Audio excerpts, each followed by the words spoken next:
Hey guys, tonight we're heading somewhere so cold your eyelashes might freeze before your coffee does.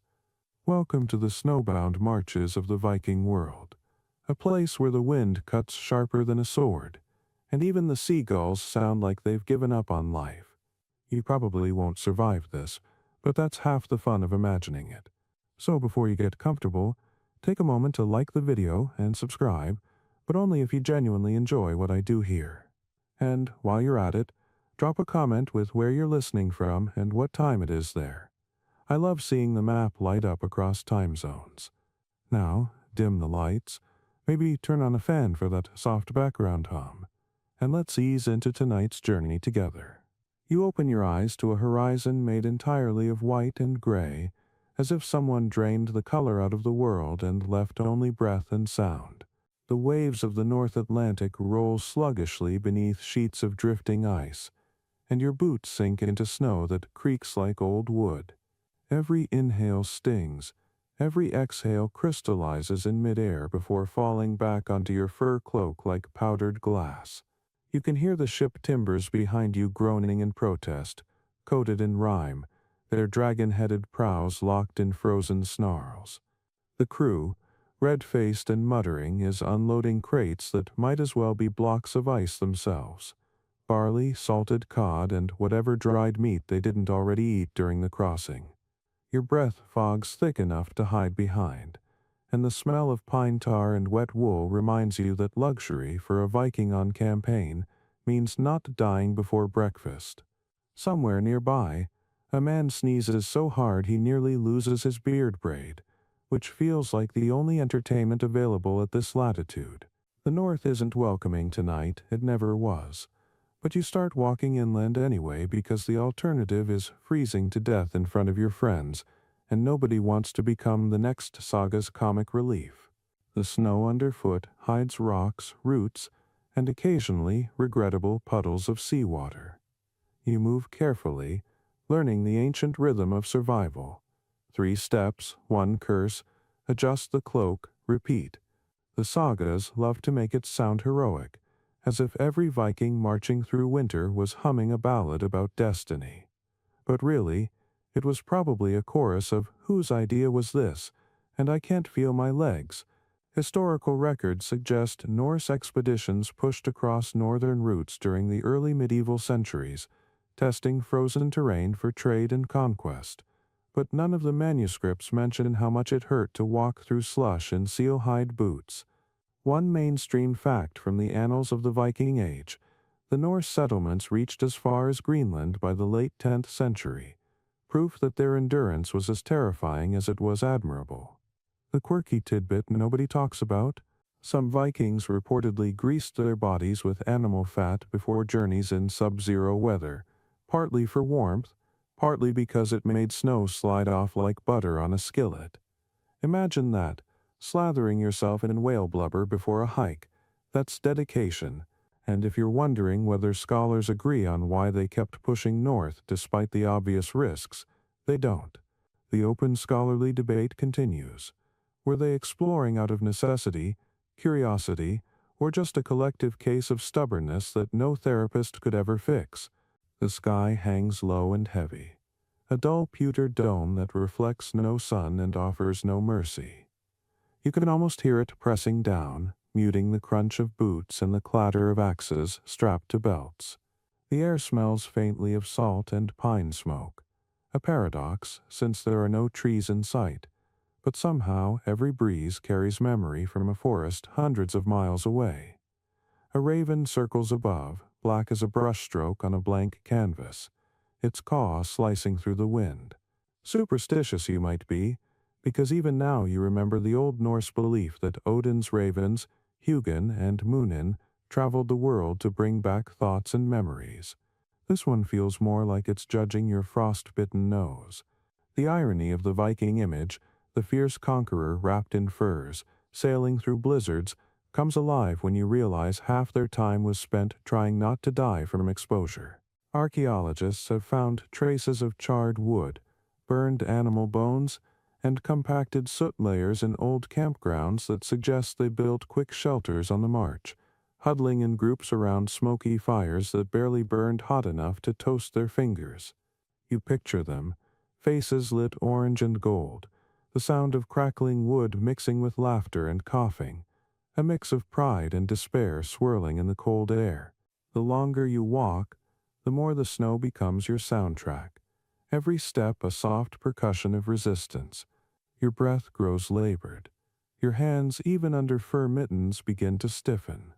The worst part isn't the cold. It's the silence that comes with it. Like the world forgot how to make noise. Somewhere far behind, the ocean still churns beneath ice floes, but here inland it's just you, a handful of equally miserable Vikings, and the dull ache of reality setting in. You imagine how they must have felt, caught between ambition and frostbite, chasing horizons no one had mapped. Their courage seems mythic until you remember that they had no GPS, no thermal socks, and no central heating. A good day meant your toes didn't turn gray. A bad day meant your toes became a conversation starter back at camp.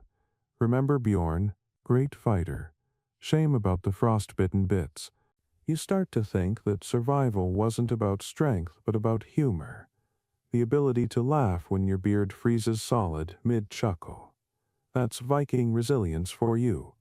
Part bravery, part denial, all wrapped in reindeer fur. Your mind drifts as the landscape begins to blur, the white horizon bending into itself like a snow-glazed dream. You think of the sagas that will be told about this long after the cold has chewed away your patience. Maybe one day, some poet will describe this very march with words like valiant or unyielding, skipping entirely over the part where you slipped on ice and face-planted into history. But that's the beauty of legend. It smooths out the clumsiness of real life. You picture an audience around a fire centuries later, listening to your ordeal turned into a bedtime tale, unaware that the mighty explorers once spent an hour arguing over whether snow tastes different depending on where you scoop it. And it does. By the way, salty near the coast, metallic inland. Somewhere, an anthropologist might write a paper about taste gradients in Norse survival tactics, and that'll be your legacy. As night threatens to fall, you and your crew gather beneath an overhang of rock, where the wind howls like an angry god rehearsing for Ragnarok. You manage to start a small fire using moss, steel, and luck. Mostly luck, and the orange glow spreads just far enough to remind you what warmth feels like. Steam rises from damp cloaks. The conversation circles around trivial comforts. Dry boots, fewer blisters, maybe a warm meal if fate feels generous. You can't help but smile at the thought of how the human brain can adapt. Danger becomes background noise, and the mind fixates on soup. The fire pops, sparks leap upward, and one man starts telling a story about a frost giant who once tried to eat his own beard for warmth. You all laugh, half from the joke, half from relief that your tongues still move. In moments like this, survival feels like shared absurdity, a reminder that endurance isn't noble, it's necessary. Outside, the storm calms slightly, and moonlight spills across the snow in a silver wash. You step away from the group for a moment, just to feel the stillness. The air hums with a cold so pure it almost sounds alive. Somewhere deep inside you, a strange peace settles, the kind that comes from realizing you are completely at the mercy of nature and somehow okay with it. You're part of the same frozen rhythm that guided countless Vikings before you. The crunch of boots, the hiss of breath, the thud of heartbeats in sync with the land. This moment, this balance between awe and exhaustion, is what they meant by endurance. You take one more deep breath, the kind that stings all the way down, and you can almost believe you hear the whispers of those long-dead explorers urging you onward. After all, to walk through snow this deep is to walk through history itself. And as you turn back toward the flicker of the fire, the frost catches in your beard like glitter, proof that even the cold can't stop you from shining. Just a little, in the dark. You wake up stiff as a frozen plank. your back protesting against the hard ground while your breath curls upward in thin ribbons that vanish before they reach the cave ceiling. The fire from last night has reduced itself to a small patch of orange memory, more smoke than heat, and everyone around you looks like a collection of badly wrapped mummies made of fur, leather, and regret. You're starting to understand why the sagas never spent too much time describing mornings. You sit up, stretch, and immediately regret it because your joints crack loud enough to echo off the stone walls. This, you realize, is the true warmth problem. Not just staying warm once, but staying warm again and again. Every time the fire dies, the wind changes, or someone sneezes in your direction. The Vikings might have been masters of navigation, battle, and poetry, but when it came to heat management, they were basically cavemen with better marketing. Historical sources do confirm that wool was their best friend. Layer upon layer of scratchy miracle fibers spun from sheep that, ironically, looked warmer than the people shearing them. Beneath that, linen tunics. Over that, fur or hide cloaks, often smelling like a combination of wet dog and confidence. One mainstream fact about Viking survival: excavations of Norse burials in Greenland revealed garments with double linings, inner wool, outer skin, showing they knew layering long before it became a Swedish catalog lifestyle. The quirky tidbit: some Norsemen filled their boots with hay for insulation, a sort of prehistoric sock experiment that apparently worked well enough to become tradition. The open scholarly debate is about how far this innovation went. Were hay-filled boots a local Greenland trick, or a widespread Viking hack for miserable toes? Scholars can't agree, but either way, you're thankful for whatever genius stuffed grass in their shoes first. Outside, dawn limps over the mountains, pale and hesitant, the kind of light that feels more like a rumor than a sunrise. The world is still locked in ice, a gleaming silver desert with no horizon, no mercy, and definitely no central heating. You step outside your shelter, your breath immediately turning to frost confetti. The snow beneath your feet crunches in slow rhythm, and your fingers curl instinctively toward the warmth of your body. You glance around. The rest of your crew is stirring, muttering in various tones of morning despair. Someone's trying to coax the fire back to life, blowing softly into the embers like a nervous lover. Another is chewing on a piece of frozen bread, which sounds like he's gnawing a rock. Breakfast of champions. You can almost hear his teeth filing for early retirement. The air bites, the snow reflects, and you're starting to see why the Vikings treated warmth as both science and religion. Fire wasn't just comfort, it was survival. Mood and morale all at once. Without it, you didn't just freeze, you lost hope. And hope, it turns out, burns hotter than any log. You walk toward the edge of camp, pulling your cloak tighter. The wind slides in, quick and cold as a knife, finding every gap in your armor. You remember reading somewhere that Viking hearths weren't just for cooking but for living. Entire families and warriors huddled around one flame, their hierarchy literally based on how close you sat to the center. The favored ones near the middle got the toastiest spots. Newcomers, unlucky servants, or anyone who told bad jokes ended up on the drafty edge. It's a little like modern office politics, just with more frostbite. You can imagine the longhouse interior, smoke weaving through rafters, orange glow licking the beams, shadows stretching over carved shields and fur-lined benches. The scent of resin and ash mixing with the stew bubbling in a pot, hung from an iron hook. You'd almost call it cozy if it weren't for the coughing and constant smoke inhalation. Archaeologists still argue about ventilation. Some say early longhouses had smoke holes in the roof. Others say they relied on sheer stubbornness and open doors. Either way, warmth came with a side of carbon monoxide. You can almost hear it. Sleep tight, kids, and if you wake up tomorrow, we'll count that as a win. You crouch beside the rekindled fire and hold out your hands. The heat licks at your palms, a fleeting illusion of summer. Your companions start to chatter. partly from cold, partly from the joy of being awake and not frozen solid. Someone jokes about using fish oil as moisturizer. Someone else claims they once saw a man light his beard on fire trying to smoke indoors. Laughter fills the air, fragile but alive. You realize this is how they kept their spirits warm.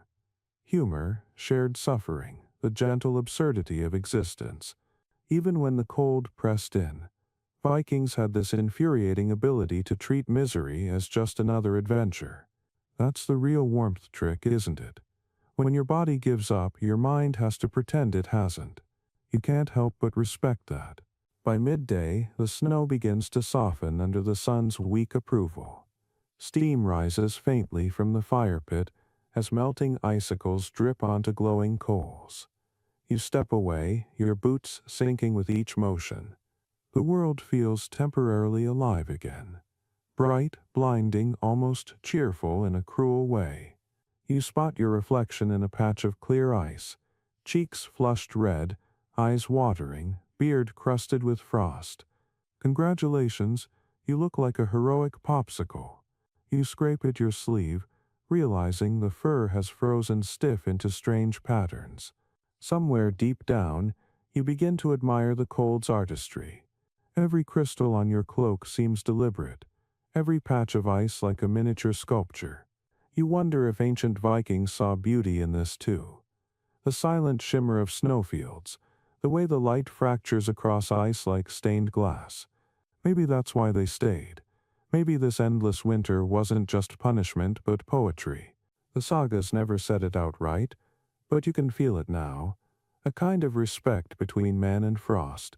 A battle neither side really wants to win. As night approaches again, the temperature drops with theatrical timing. The fire roars brighter, fed by driftwood scavenged from the shoreline, the smell of salt and smoke mingling like perfume for survivors. You eat stew that tastes vaguely like regret, but warms you anyway. The stars emerge, sharp and bright as dagger tips, and for a moment the sky feels infinite, like an ocean turned upside down. You lean back on your pack, eyes half closed, thinking about how warmth, in a place like this, isn't just physical, it's the small mercy of knowing you made it through another day. Tomorrow will be colder, probably harder, maybe even funnier in that why are we doing this kind of way. But tonight, under the aurora that ripples faintly on the horizon like a living curtain, you can almost believe the cold is temporary, the world forgiving.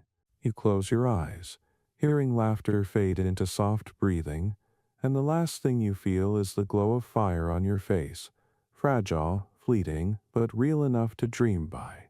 You wake before dawn, nose numb, tongue glued to the roof of your mouth, and the first thought that crosses your mind is that you would trade half your rations for a glass of something, anything, liquid. The snow outside looks soft and inviting, like the North's cruelest illusion of comfort, and you think, fine, maybe just a handful. You scoop some up, shove it into your mouth, and instantly regret it. Your brain freezes so fast it feels like Loki himself jammed an icicle through your skull. You choke, cough, and look around to see if anyone noticed your brilliant scientific experiment. Vikings knew this pain well. One mainstream fact we know from sagas and archaeological reconstructions is that Norse travelers boiled water whenever possible, melting snow only in cooking pots or iron cauldrons instead of eating it raw. Drinking snow directly not only dropped your body temperature dangerously fast but also dehydrated you. Your body spent precious heat melting it internally. The quirky tidbit that makes you laugh through chattering teeth. Some chroniclers mentioned Vikings mixing melted snow with animal fat to soften the blow, creating an early version of what might generously be called Arctic soup. Scholars, of course, can't agree on whether this was culinary innovation or sheer desperation. The open debate goes on about whether it was actual practice or one monk's exaggerated disgust, scribbled in a margin after tasting it once. Either way, you make a note to stick with fire-melted water from now on. Hydration shouldn't feel like divine punishment. As the camp stirs, you notice everyone else performing similar experiments with varying degrees of regret. One man crunches snow between his teeth with heroic defiance. Another pretends he meant to do that and claims it builds character. You want to tell him character is overrated when your jaw hurts this much. The cold seeps into everything. Your clothes, your beard, your soul, and somehow it makes every sound sharper. You can hear the distant groan of ice shifting on the frozen sea, the soft thump of boots packing snow, the rhythmic breathing of warriors waking to another day of pretending this is normal. The fire crackles as someone feeds it the last good chunk of driftwood, and for a fleeting second the orange light paints everyone's faces in something like warmth. Then the wind changes direction, and you all look like frostbitten ghosts again. You think about water, the stuff you never appreciated back home. Vikings couldn't just dip a bucket into a stream in winter. Half the time, streams were frozen solid, or buried under snow thick enough to hide a moose. They learned tricks to survive, tapping ice holes, using heated stones to melt small reserves, and catching snow on stretched hides to gather cleaner meltwater. You join the effort, carving a shallow pit with your axe and lining it with a piece of cloth. A few minutes later, you've collected enough to fill a horn cup. You hold it over the fire, letting it steam, and the smell, fresh, mineral, almost metallic, feels like luxury. One of your companions eyes it with envy. You sharing, he asks, his beard stiff with frost. You hesitate, then remember that in Viking culture, generosity wasn't optional. It was survival's social glue. So you hand it over, and he drinks with a sound halfway between gratitude and moaning. You can't blame him. This lukewarm water might as well be mead right now. Speaking of mead, someone pulls out a small skin flask and passes it around. It's half frozen and tastes like regret mixed with honey, but it burns in the best way. You savor the heat sliding down your throat, the fleeting illusion that everything's fine. Vikings didn't drink just for pleasure. Fermented beverages were safer than untreated water. The honeyed brew killed bacteria long before anyone knew what bacteria were, and it provided calories in liquid form. One more reason they made it farther than most medieval adventurers, because they understood, instinctively, that a warm buzz could do wonders for morale when the sun forgot to rise.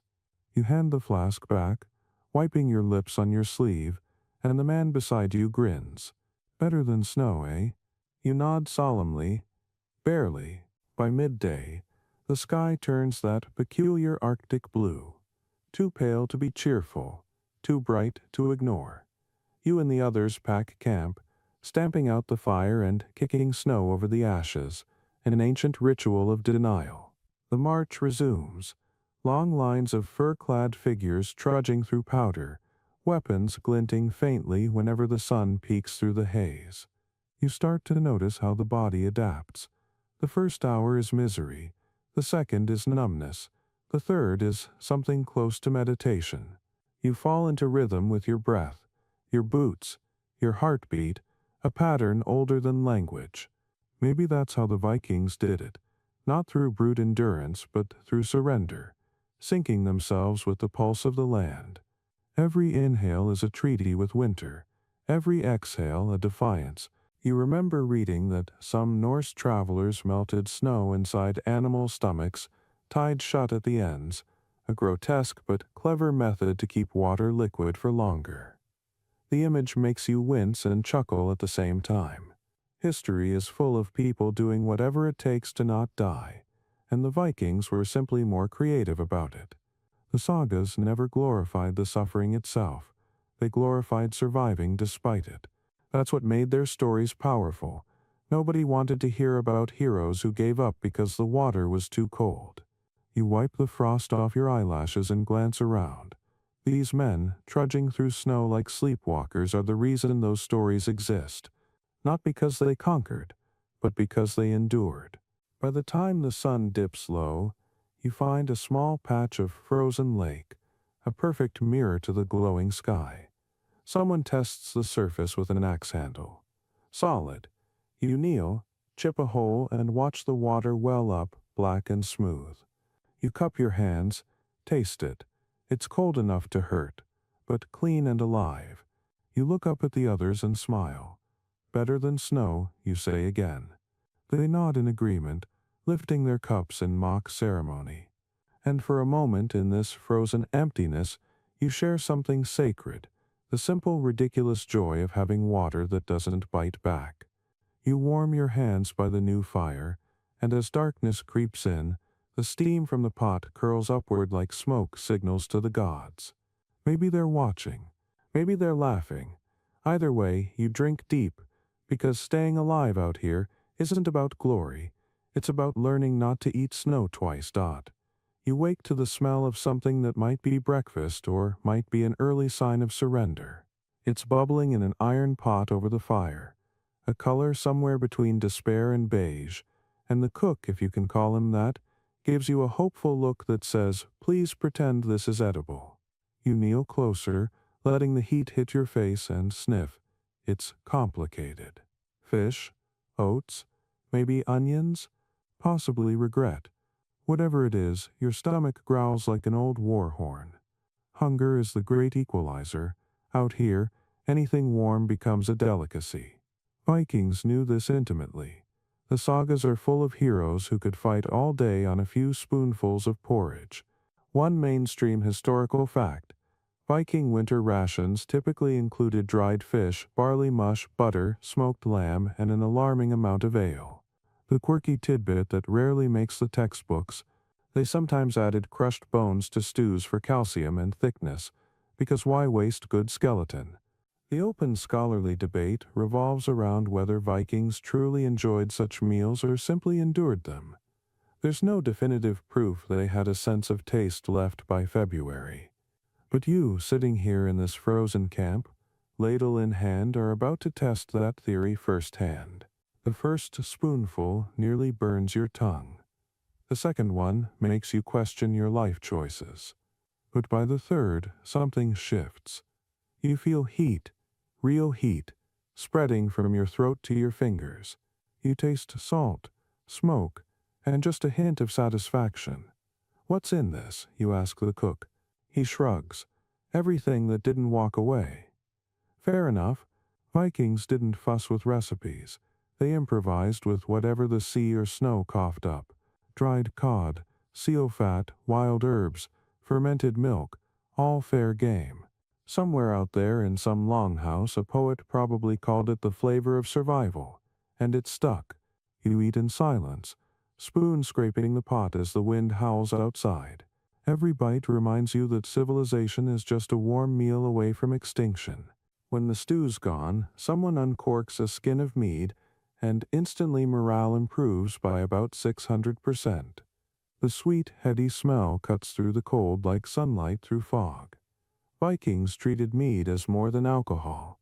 It was communion, celebration, medicine, and sometimes currency. A mainstream fact again. Honey wine was so central to Norse life that the word bjugurvin, bent wine, appears in sagas describing its potency. The quirky part: in some regions they spiced it with herbs like bog myrtle or juniper, giving it a flavor profile somewhere between pine tree and regret. The scholarly debate that never dies. How strong was Viking mead really? Some claim it was as mild as modern beer. Others argue it was practically flammable. You sip and decide the answer doesn't matter. It's enough to make your ears tingle and your worries evaporate into thin, honey-scented air. Around you, the crew loosens up. Someone sings a verse from an old saga, badly. Someone else drums on his shield with a spoon. You lean back, full belly, warm fire, buzzed brain, and for a brief moment life feels suspiciously good. The snow outside glows faintly under moonlight. The wind softens, and laughter ripples through the group like a long-forgotten summer breeze. You imagine the ancient feasts. This echoes the Yule celebrations in longhouses where roasted boar and ale overflowed, where chieftains toasted Odin with greasy hands and full hearts. Sure, this version has fewer boars and more mystery stew, but the spirit's the same. The difference between a royal feast and a frost-bitten dinner by the fire? Mostly marketing.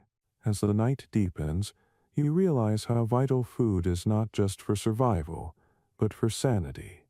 The Vikings understood this instinctively. Archaeological digs show traces of communal cooking pits and massive cauldrons, evidence that eating together was as strategic as fighting together. Food meant unity, even when it tasted like punishment. You can picture them centuries ago, sitting in circles, swapping stories while gnawing on bones, inventing gods between bites. It's strange when you share warmth and hunger, you stop being individuals and become something collective, something primal. Maybe that's why they conquered half the known world. They practiced teamwork every mealtime. Later, after the last drops of mead are gone and the pot sits empty, you wander outside. The cold slaps you sober. Stars glitter like frost on the night's black cloak. Your breath curls upward in slow spirals, and your stomach hums with borrowed courage. You think about how survival out here depends less on heroism and more on logistics. Eat, drink, laugh, repeat. Glory might fill the sagas, but dinner fills the living. The snow creaks under your boots, the sea groans beyond the ice, and for once you don't shiver. You're fed, alive, and just tipsy enough to think this frozen hell might actually be beautiful. You glance back at the fire flickering through the tent flap and smile. In the end, might, mush, and mystery stew might not sound poetic, but it's proof that sometimes staying alive just means finding warmth in whatever the gods left lying around. The next morning greets you with that special kind of cold that seems to have opinions about your life choices. The sky is a dull gray bruise. The wind hums like a broken horn through the pine stumps. The fire from last night has died, leaving behind a crater of black snow, and you realize with an almost spiritual dread that you'll have to start another one. You look around. No lighters, no matches, no mercy. The Vikings, of course, didn't have it easier. They mastered the ancient, frustrating, and occasionally finger-burning art of fire-making, using flint, steel, and a sense of humor darker than soot. One mainstream historical fact: Viking travelers carried small fire kits, often made from animal hide, containing flint stones, iron pyrite, and dried fungus, usually amadou, a spongy material from birch or hoof fungus that caught sparks like gossip in a village. The quirky tidbit that still impresses modern bushcrafters: some Norsemen soaked their fungus tinder in urine or salt water, believing it helped it smolder longer. The scholarly debate that follows, because yes, there's always one, is whether that technique was practical chemistry or just an early example of men overcomplicating simple tasks. Either way, it worked. You unfortunately do not have any urine-soaked fungus at hand, but you have optimism, and that's almost as combustible. You crouch by the remains of last night's fire pit, scraping frost away until the blackened coals emerge like buried treasure. You place a handful of dry moss and shavings from your axe handle on top, because improvisation is the mother of survival. One of your companions hands you a chunk of flint, its edges glinting sharply. "Go on," he says. "Make sparks, hero." You strike once. Nothing. Twice. A faint crack. A spray of orange that dies instantly. Third time, your glove catches a spark, which feels promising until it doesn't. After some muffled swearing and a near-career change to ice sculpture, you finally coax a tiny ember to life.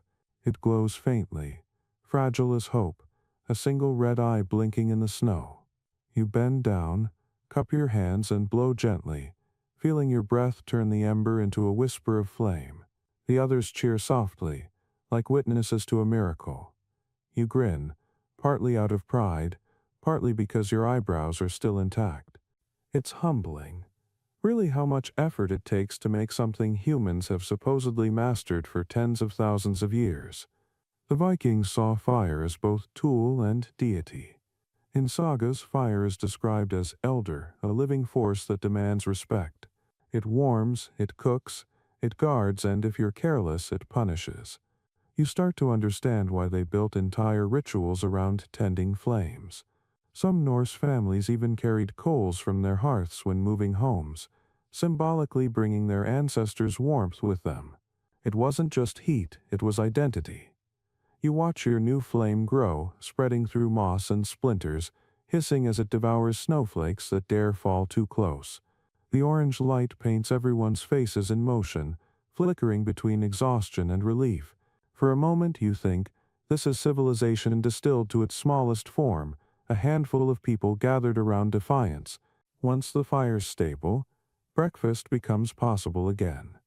Flatbread reheated on stones, dried fish that crackles in the pan, a cup of lukewarm water that feels like a luxury drink at this latitude. You sip slowly, eyes half closed, and let your thoughts wander. The wind outside howls like a restless god, but here by the flames you've carved out a pocket of control. You think about how every Viking expedition must have started like this. People huddled against impossible odds, coaxing warmth out of nothing. No matter how far they sailed or how many kingdoms they raided, they all came back to the same thing: fire, friends, and food that smelled faintly of smoke and ambition. Midday arrives, and with it, that deceptive glint of sunlight that tricks your brain into thinking you're not freezing. The fire keeps popping, each spark leaping upward like a story trying to escape. You add more wood, watching the flames twist and curl. The others start telling tales, half truth, half entertainment. Someone swears they once lit a fire in a blizzard using only a sword and anger. Another insists his grandmother could spark flame by glaring at kindling. You laugh because even the tall tales feel necessary. In a world this cold, humor is as vital as tinder. As the day fades into another brittle twilight, you pack up camp, carefully smothering the fire but pocketing a live ember wrapped in cloth. That's how the Vikings did it too, carrying the flame forward, literally keeping yesterday's warmth alive for tomorrow. It's poetic, really. Proof that survival isn't about brute force but about continuity, the ability to keep small things burning against big odds. You tuck the ember into your pouch and glance once more at the smoky crater left behind. The wind will erase it by morning, but you'll remember the hiss of snow, the flicker of orange, the simple miracle of making light from stone. And as you march on through the endless white, you can't help but feel a tiny flicker of pride, burning quietly in your chest. By the time dawn scrapes its pale fingernails across the horizon, every man in camp looks like he's been lightly frosted by a vindictive baker. Beards have turned into icicle chandeliers, each one stiff and glittering, clinking faintly whenever someone laughs, which isn't often. You reach up to touch your own, and realize it's frozen solid, stuck somewhere between pride and paralysis. You could probably use it as a weapon. The Vikings, of course, took their beards seriously. A mainstream historical fact. Grooming was practically a civic duty in Norse culture. Archaeological finds include combs, tweezers, and ear picks carved from bone and antler, suggesting that even amid conquest and cold, self-care was alive and well. The quirky tidbit buried in those same records? Some warriors allegedly rubbed animal fat into their hair to keep it pliable in freezing weather. Essentially the world's first beard conditioner. The scholarly debate that follows is almost comical. Did they do it for hygiene, aesthetics, or intimidation? Scholars can't agree. You like to imagine all three. After all, nothing says fear me like a man whose beard could double as a survival tool. You stand near the fire, trying to thaw without singeing, and the smell of singed hair wafts by anyway. Someone leaned too close, and now the air carries the faint aroma of cooked ambition. The rest of the crew bursts out laughing, the kind that shakes snow loose from their shoulders. Even in the bitterest cold, laughter sticks around. It's the only thing that doesn't freeze. You scrape a bit of ice from your mustache, chew on it absent-mindedly, and think about how much of Viking identity was tied to the face. A beard wasn't just a beard. It was reputation, status, even a moral statement. Clean-shaven men existed, sure, but usually because fire accidents or frostbite made the choice for them. You imagine the Norsemen returning from raids, sea-tangled hair wild, beards glinting with salt spray, walking propaganda for survival and defiance. The poet Egil Skallagrimsson, if half the sagas are to be believed, probably groomed his beard more often than he smiled. The camp slowly stirs into its usual routine of complaining, coughing, and pretending to enjoy breakfast. Someone braids his beard with bits of leather cord, both decoration and practicality, keeping it from freezing to his cloak. Another dips his comb into a cup of melted snow, shaking his head when the water instantly refreezes. You try not to laugh, but the absurdity wins. Why even bother, you ask? He shrugs. If I'm going to freeze, I'll freeze looking good. There's something admirable about that logic. The Vikings had this strange relationship with vanity. They mocked it in poetry, yet indulged in it daily. The sagas are full of heroes who fought entire duels over insults to their appearance. One story tells of a warrior being mocked for having a beard like a wet fox. He immediately challenged the insulter to combat and won, though history remains silent on the fox's opinion. You crouch by the fire and pull out your own comb, carved from bone and etched with faint runes. It feels absurdly delicate compared to the brutal landscape around you, but somehow that makes it sacred. You drag it carefully through your hair, each stroke a small defiance against decay.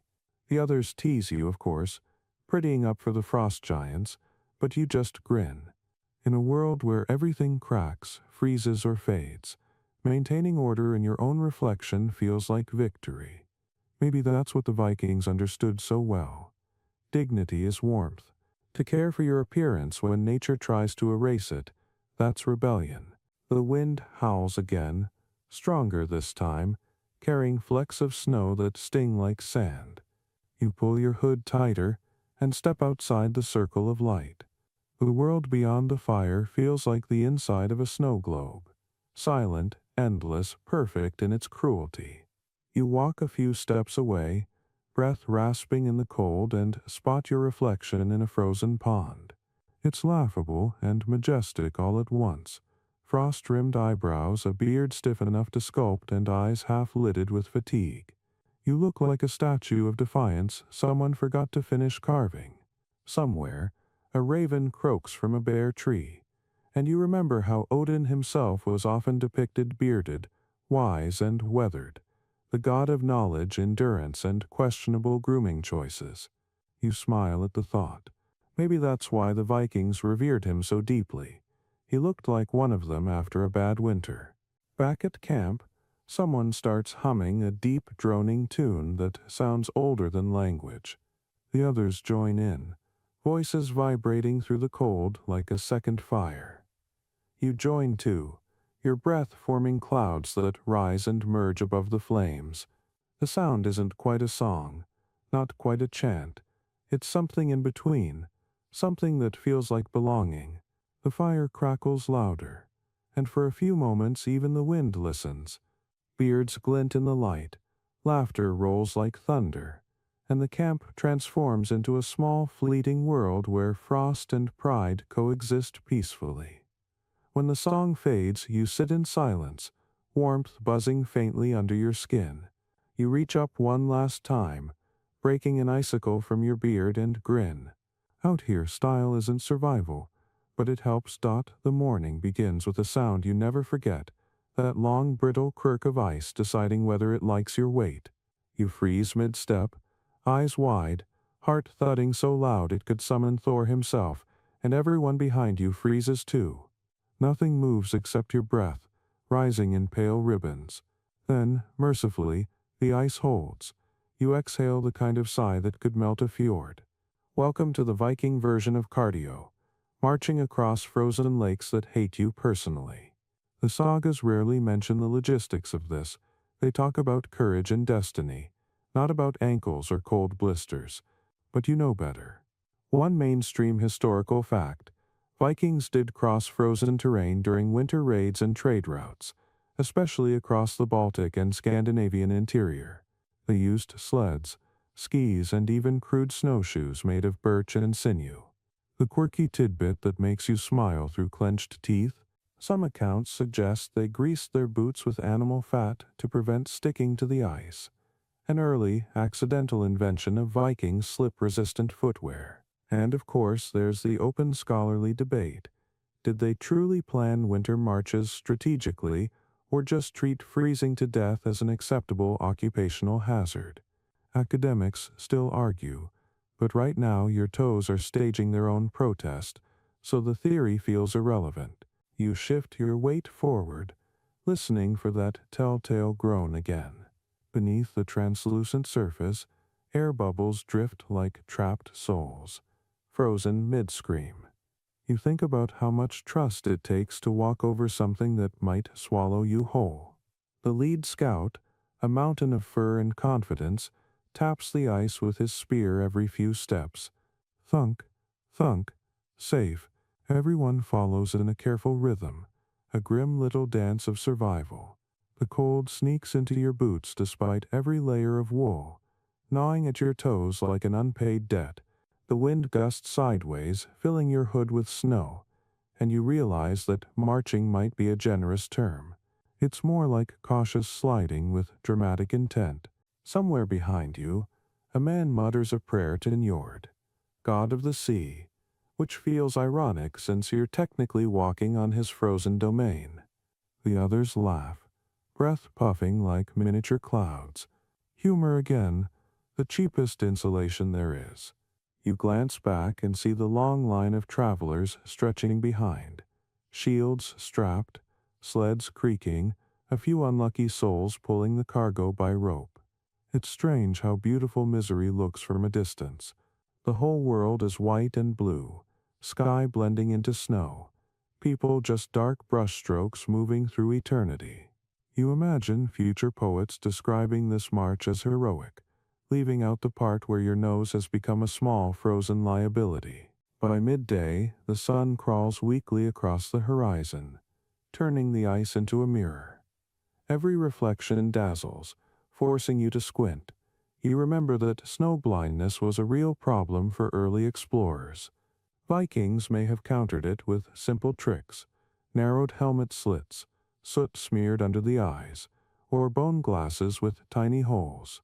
You make a mental note to invent sunglasses when you get home, assuming you survive long enough to have a home again. The air is dry, metallic, and heavy with silence. Every crunch of boot echoes into forever. You start counting steps just to stay sane. Around step 600, you realize your brain has gone into a trance. The rhythm of walking, the steady creak of ice, the hiss of wind, it all blends into something hypnotic. Maybe this is what the Vikings meant when they spoke of being one with the land. Or maybe it's just mild frostbite hallucination. Hard to say. When the ice finally ends, you step onto solid snow and nearly collapse from relief. The ground feels too forgiving, too soft. You stomp your feet, shake out your legs, and laugh. We lived, someone shouts, half triumphant, half shocked. Another voice answers, give it an hour. The camaraderie crackles like a newly lit fire. You look back at the path you crossed, the faint line of footprints already vanishing under drifting snow. It's as if the land itself refuses to acknowledge your passage. The Vikings understood that feeling. To survive out here was to fight invisibility. Nature erased you the moment you looked away. You trudge on, lungs aching from the cold air, and your thoughts wander again. Maybe this is why Norse myths loved extremes. Fire and ice, giants and gods, life and death constantly wrestling. You can't walk across frozen seas without thinking in absolutes. Everything here is binary. You either stand or sink, breathe or stop, move or freeze. The simplicity is terrifying and freeing at once. You start humming under your breath, an old tune from the night before. The others join in, their voices echoing faintly over the endless field. It's not a song of triumph, it's a rhythm to keep time, to remind yourselves that you're still human, still moving, still here. As the day fades, you spot dark shapes ahead. Trees, mercifully. Real trees. You could almost cry. Shelter, firewood, maybe even a break from the wind. The pace quickens. The first few reach the tree line and collapse dramatically into drifts, laughing. You follow, sinking into knee-deep powder. The forest smells of sap and salvation. You drop your pack, fall backward into the snow, and stare up at the paling sky. The ice march is over, at least for today. The silence of the frozen world still hums in your ears, but it's softer now, almost musical. You close your eyes, and in that fading light, you realize something profound. The Vikings didn't just conquer the cold. They negotiated with it one step at a time. And you, beard stiff and boots soaked, have just learned the same lesson. You wake in the forest to a sound that doesn't belong to the wind. It's long, low, and drawn out, half music, half warning. A wolf call. It slides through the trees like a cold breath, curling around the campfire smoke before fading into silence. Then another answers, farther off, softer but closer than you'd like. You freeze mid-motion, spoon halfway to your mouth, as every instinct in your body suddenly remembers it's made of meat. Around you, the others fall quiet. Even the fire seems to shrink, its crackle now nervous. The forest waits. You hear the snow drip from branches, the creak of trees shifting under frost, and then nothing. Absolute stillness. You'd swear even your heartbeat tries to go silent. The Vikings knew these moments. The sagas may talk about monsters, Draugr and frost giants, but wolves, those were real. They were competition and companion, myth and neighbor all at once. One mainstream historical fact: wolves were deeply woven into Norse culture. Odin himself was said to be accompanied by two of them, Geri and Fricki, his silent hunters and guardians. Warriors often painted wolf symbols on shields, or wore pelts as talismans of cunning and ferocity. The quirky tidbit scholars love to mention: some Viking warriors formed what was known as Ulfhednar, wolf coats, elite fighters who entered battle howling, clad in wolf skins, claiming to channel the spirit of the beast. They were either early masters of psychological warfare, or just deeply committed to thematic dressing. The open scholarly debate remains whether Ulfhednar were an organized cult like berserkers, or just a mythologized exaggeration. Either way, you're now starting to hope the wolves nearby are the mortal kind, not spiritual consultants on your mortality. A branch snaps somewhere behind camp, and everyone turns in unison, axes and spears raised. Nothing. Just the slow drift of snow from a shaken bough. You exhale, realizing how loud fear sounds when nature goes quiet. The air is sharp, almost electric. Your eyes trace the tree line, every dark shape suddenly suspicious. It's strange back home. Wolves are just stories or documentaries. But here, they are the punctuation marks of existence. You stare into the dark, half expecting glowing eyes to appear. They don't, which somehow feels worse. The unseen is always hungrier. Eventually, the firelight grows bolder again, and people start moving. Someone jokes nervously, maybe they're just curious about the stew. Another replies, if they try it, they'll leave us alone out of pity. Laughter returns, awkward but sincere. You find yourself smiling too, though your hand stays near your axe. Fear, humor, and hunger. Those three keep you human out here. You throw another log onto the fire, sparks leaping upward like startled birds. The warmth spreads, but your ears stay tuned to the woods. The Vikings had this instinct down to an art, knowing when to rest and when to listen. You can almost hear some ancient voice whisper, if you hear one howl, you are safe. If you hear none, you are not. Comforting thought, isn't it? Later, when you venture beyond the camp to gather kindling, the forest feels alive in that eerie, sentient way it gets at dusk. Every tree seems to breathe. Every shadow flickers as if deciding whether to move. The snow beneath your boots muffles your steps to a ghostly hush. You crouch to pick up a branch and notice tracks nearby. Pause. Large ones pressed deep into the powder. They're fresh. You stand still, scanning the tree line, but the woods only answer with silence. For a moment you feel it, the ancient pulse that must have driven those Ulfethnar, the line between hunter and hunted blurring until it disappears. Your heart beats louder, slower, steadier, as if syncing with the rhythm of the forest. You're not afraid anymore. Not exactly, just aware, hyper-alive.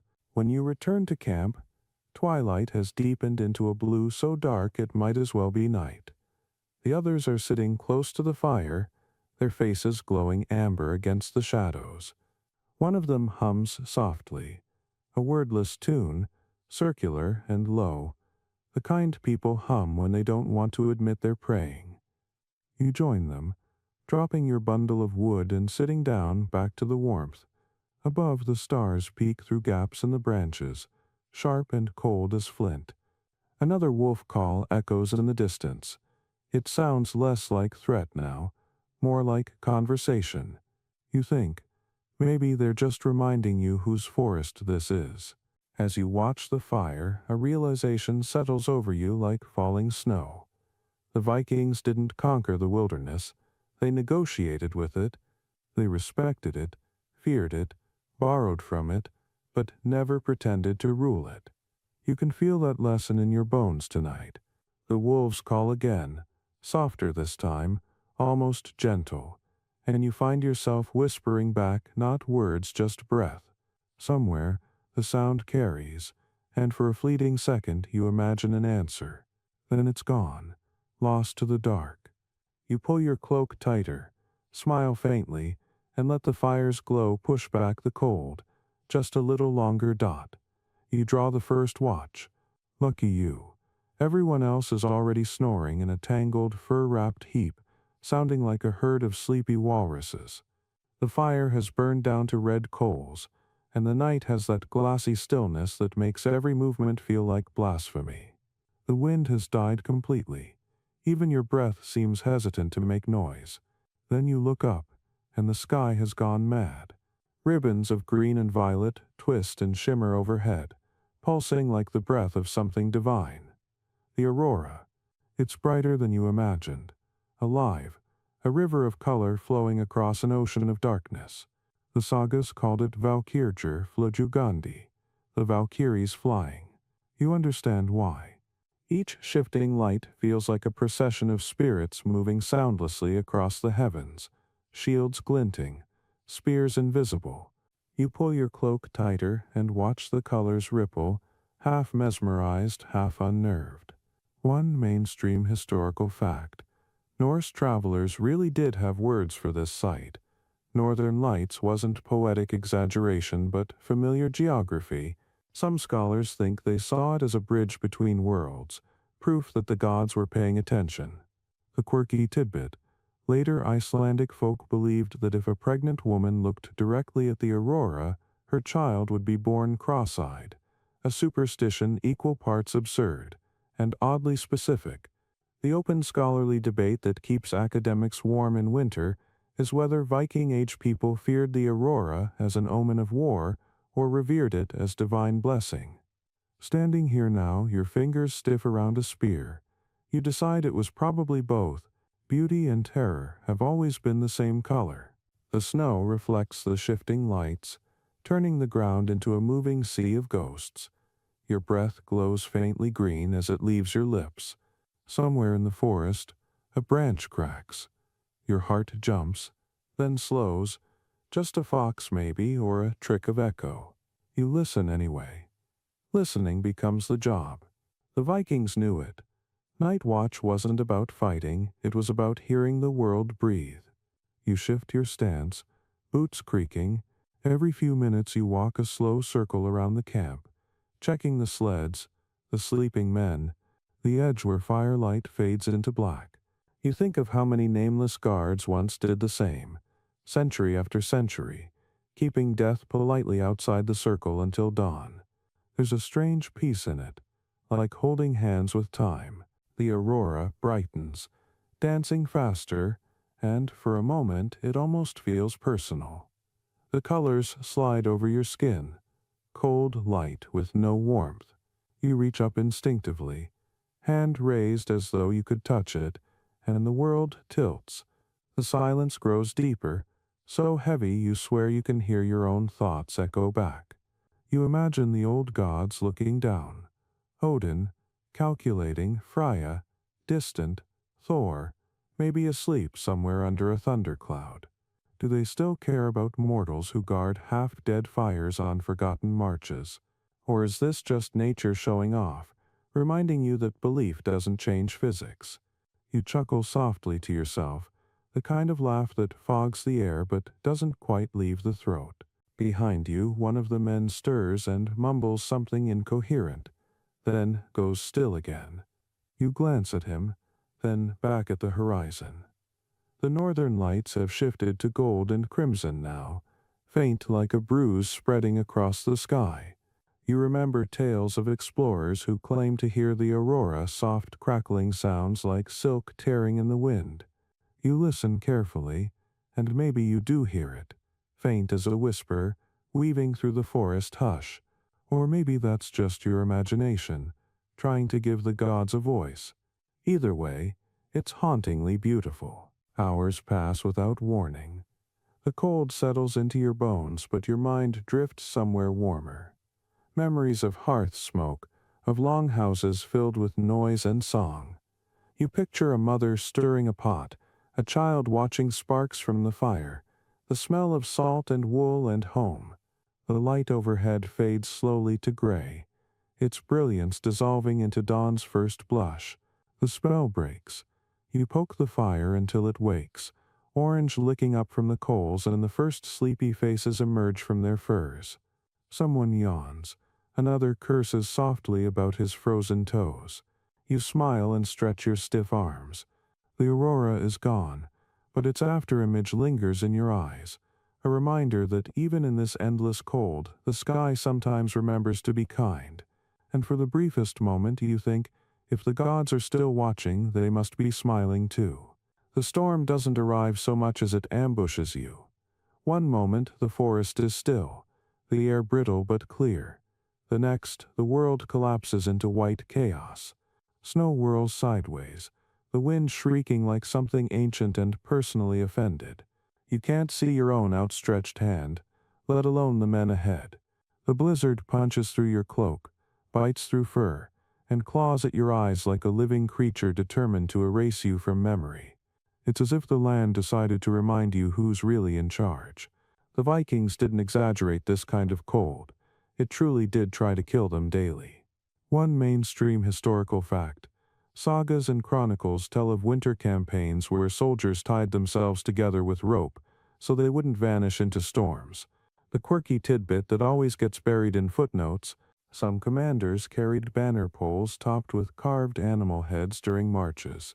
Not for glory, but so others could follow the shadowy outline of a beast through the whiteout. The open scholarly debate, of course, is whether those banners had any ritual meaning or were just early versions of "follow the guy holding the stick." Standing here, half blind and half frozen, you decide it doesn't matter. Practicality is religion in weather like this. The wind screams again, dragging your hood sideways. You hunch lower, clutching the pole of your own makeshift banner, a piece of fur lashed to a staff, and push forward. Every step is a negotiation between courage and frostbite. You can't tell where the sky ends or the ground begins. Everything has dissolved into motion. The snow slaps your face, fills your beard, slides into your boots. You keep walking because stopping feels like surrender, and surrender feels like death politely knocking. The men around you are just shadows now, shapes moving in rhythm with the wind. You start counting your breaths. 1, 2, 3. Proof you're still here. Somewhere to your left, someone starts singing under his breath. It's tuneless but steady, the kind of song you hum when the world has stripped everything else away. Time ceases to exist inside a blizzard. You march through minutes that feel like centuries. Your thoughts loop in strange directions. bits of old stories, jokes from camp, fragments of warmth you can almost remember. You think about Viking standards, the raven banners said to carry Odin's favor. Some legends claim the fabric itself moved, even without wind, a sign that the Allfather was watching. You squint through the storm and imagine your own banner twitching above you, guided not by gods but by sheer stubborn will. That's probably enough magic for one day. Eventually, the ground slopes downward, and you realize you're crossing a frozen stream. The ice groans beneath the weight of the group, that long, unsettling sound of complaint. You glance down and see faint blue light beneath the surface, trapped air bubbles, frozen motion. It's both beautiful and terrifying, like standing on glass above eternity. The snow thickens again, swallowing the world whole. You tighten your grip on the banner pole, feeling its vibrations hum through the wood like a heartbeat. It's ridiculous, but you start talking to it softly, almost affectionately. Don't fall, don't break. We've come too far for that. The pole predictably doesn't answer, but somehow that helps. Hours later, or maybe days. Time is a liar. You spot movement ahead, a faint orange flicker unnatural against the endless white fire. Someone's found shelter. You push harder, your legs heavy as stone, lungs burning with cold air. When you finally stumble into the makeshift camp, the sight almost brings tears. A circle of men huddled around a low fire, their cloaks steaming, their faces ghost pale but alive. The banner poles are planted in the snow behind them like silent sentinels, their tattered cloth snapping weakly in the wind. For a moment, the entire scene looks mythic. Warriors against oblivion, defiant little gods made of frost and smoke. You collapse beside them, laughing through chattering teeth. Someone slaps your shoulder. You look like hell herself sneezed on you, he says. You grin. She missed. The blizzard rages on through the night, hammering at your fragile sanctuary. The fire sputters but holds, a stubborn orange eye in the dark. You stare into it, half hypnotized, and realize how thin the line is between chaos and order. One spark, one ember, one thread of human noise standing against the infinite white. Maybe that's why the Vikings carried banners even in weather like this. Not to signal glory, but to remind themselves they existed, that the storm could roar and erase tracks and swallow voices, but it couldn't take the idea of people still moving forward. You lean back, eyelids heavy, and watch the snow hiss against the flames. The banner outside flaps once, twice, like a creature breathing. You smile faintly, whisper something halfway between a prayer and a joke, and let the wind sing you to sleep. You wake to silence so complete it feels staged. The blizzard has passed, leaving the world blank and blinding, an ocean of snow rippling under thin sunlight. The wind's tantrum has smoothed everything clean. Even the footprints from yesterday have been erased, as if the storm decided to edit your existence. You stand, stretch, and feel your joints creak like old wood. Around you, the others emerge one by one, blinking against the glare, wrapped in furs stiff with frost. No one speaks for a moment. There's nothing to say. The land looks the same in every direction. North, south, east, west, all identical shades of white arrogance. You can almost hear some ancient god chuckling. The Vikings must have known this feeling, the humbling realization that the world doesn't care where you're trying to go. One mainstream historical fact: Viking explorers navigated without compasses, using sunstones, star charts, and instinct honed from generations of coastal memory. The quirky tidbit that still fascinates historians: some sagas mention ravens released from ships to find land. The crew would free a bird and follow its flight if it didn't return. The open scholarly debate, naturally, is whether this was practical navigation or poetic license. Either way, as you squint into the glare now, a raven would be incredibly useful. The air tastes metallic and dry. Your beard crackles with frost as you breathe. Someone asks, "Which way's north?" Another answers, Whichever way we're freezing. You laugh, thin, tired laughter, but it's something. Eventually, the leader pulls a small disc from his pouch, a sun compass carved with runic lines, its wooden face polished smooth. He tilts it toward the light, measuring the shadow like a man negotiating with fate. You watch him, half impressed, half skeptical. Navigation here feels like guessing politely. After a minute, he points. That way, he says. Everyone shrugs and starts walking. That's Viking optimism in a nutshell. Certainty powered by momentum. The march begins again, boots crunching in rhythm.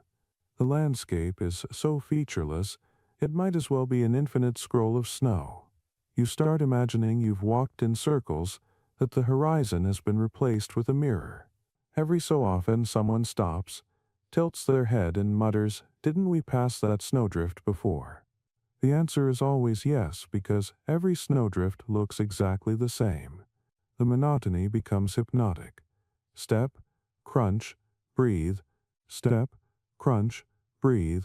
You fall into a trance where your body keeps moving but your mind drifts somewhere else, somewhere warmer, louder, more colorful, maybe home, maybe just a memory of sunlight that didn't hurt to look at. Around midday, the clouds part briefly, and you catch sight of the sun, a dim white coin hanging low over the ice. The leader pulls out the compass again and adjusts course slightly. You wonder if this is what real faith looks like, not in gods but in geometry. The Vikings didn't have maps in any modern sense, but they carried mental atlases of stars, winds, and waves. You try to imagine how they memorized coastlines, how they read the world like scripture. Maybe they didn't need maps because they were the maps, each voyage etching a new direction into muscle memory. You think about that as your boots slip on hidden ice and your knee nearly buckles. The land laughs again. By the time the sun starts to fall, shadows stretch long and blue over the snow. You find a small ridge to camp behind. Out of the wind, the group unpacks their sleds, moving mechanically, each man a tired cog in the machinery of endurance. Someone starts the fire. Someone else checks rations. You stare out over the plain, the horizon glowing faintly pink under the dying light. It's beautiful, in a cruel sort of way. You think about how this journey must look from above, a line of tiny figures crawling across an indifferent canvas. History will remember the destination, not the wandering. But the wandering is everything. As night settles, the fire crackles, and conversation drifts like smoke. Someone jokes that maybe they're already dead, and this is Valhalla's least popular neighborhood. Another suggests it's Helheim's scenic route. Laughter follows, muffled but real. You sip warm water from a horn and watch the stars blink into existence. Navigation resumes even in rest. The leader points at constellations, tracing imaginary routes across the sky. You recognize a few. The North Star, faint but faithful. The Dipper like a frozen question mark. You follow his finger, but your eyes blur. The stars double, then merge again. Exhaustion pulls at you. You stretch out beside the fire, the snow beneath you surprisingly soft. Before you drift off, you look up one last time. The stars shimmer against the black, the kind of clarity that feels ancient. Maybe this is what the Vikings saw when they first realized the world was larger than their fjords, that feeling of smallness mixed with awe. You whisper a thank you, not sure to whom, and close your eyes. The cold hums gently through your bones, but the fire hums louder. Somewhere in the dark, the compass rests on the leader's knee, its needle of shadow still pointing north, or at least pretending to. You smile. Pretending is enough. By morning, the cold has crept into everything, even the metal.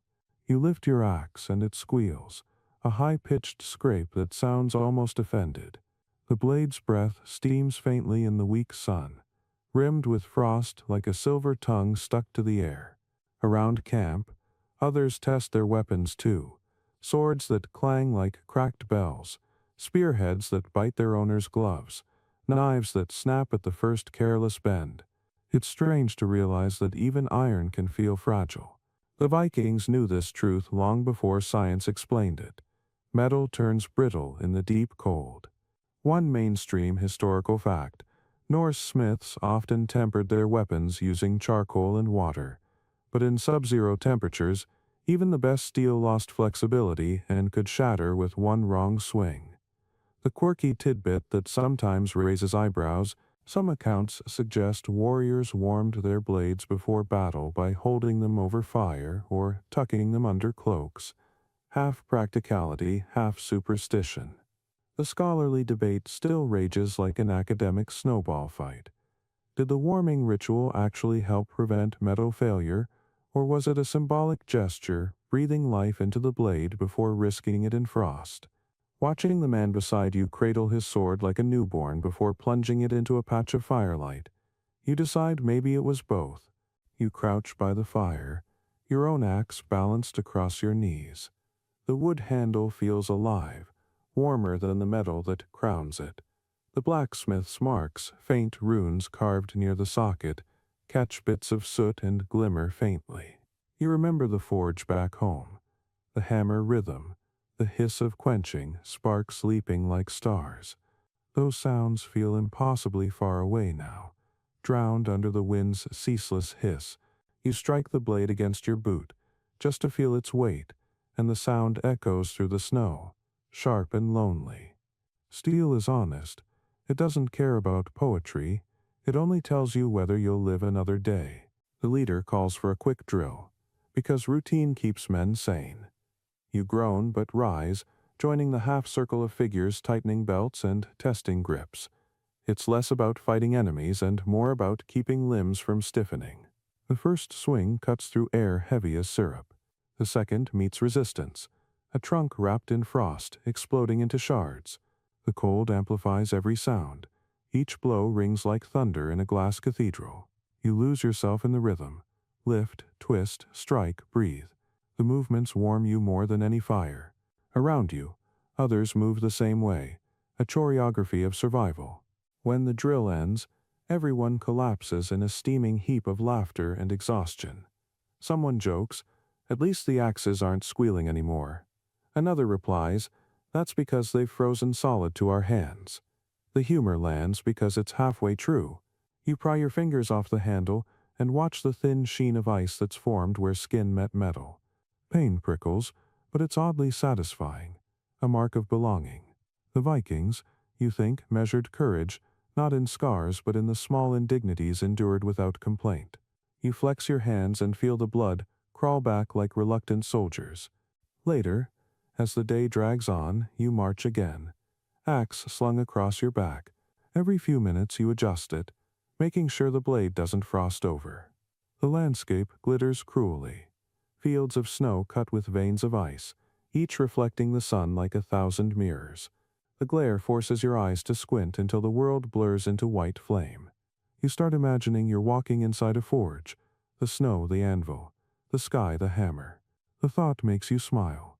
The whole world shaping you, tempering you, hardening you into something that won't break easily. Maybe that's what these marches were for. Not conquest, but calibration. As twilight returns, the temperature drops with theatrical timing. The firelight once again paints the weapons orange, the heat drawing faint moisture from the steel. You rest your axe beside you, watching how it catches the glow, half deadly, half beautiful. Someone begins to tell a story about a sword that refused to freeze, said to hum in the cold as if drinking the frost instead of fearing it. Another man interrupts to insist that's ridiculous. Metal doesn't sing. The first smiles. Then you've never listened closely enough.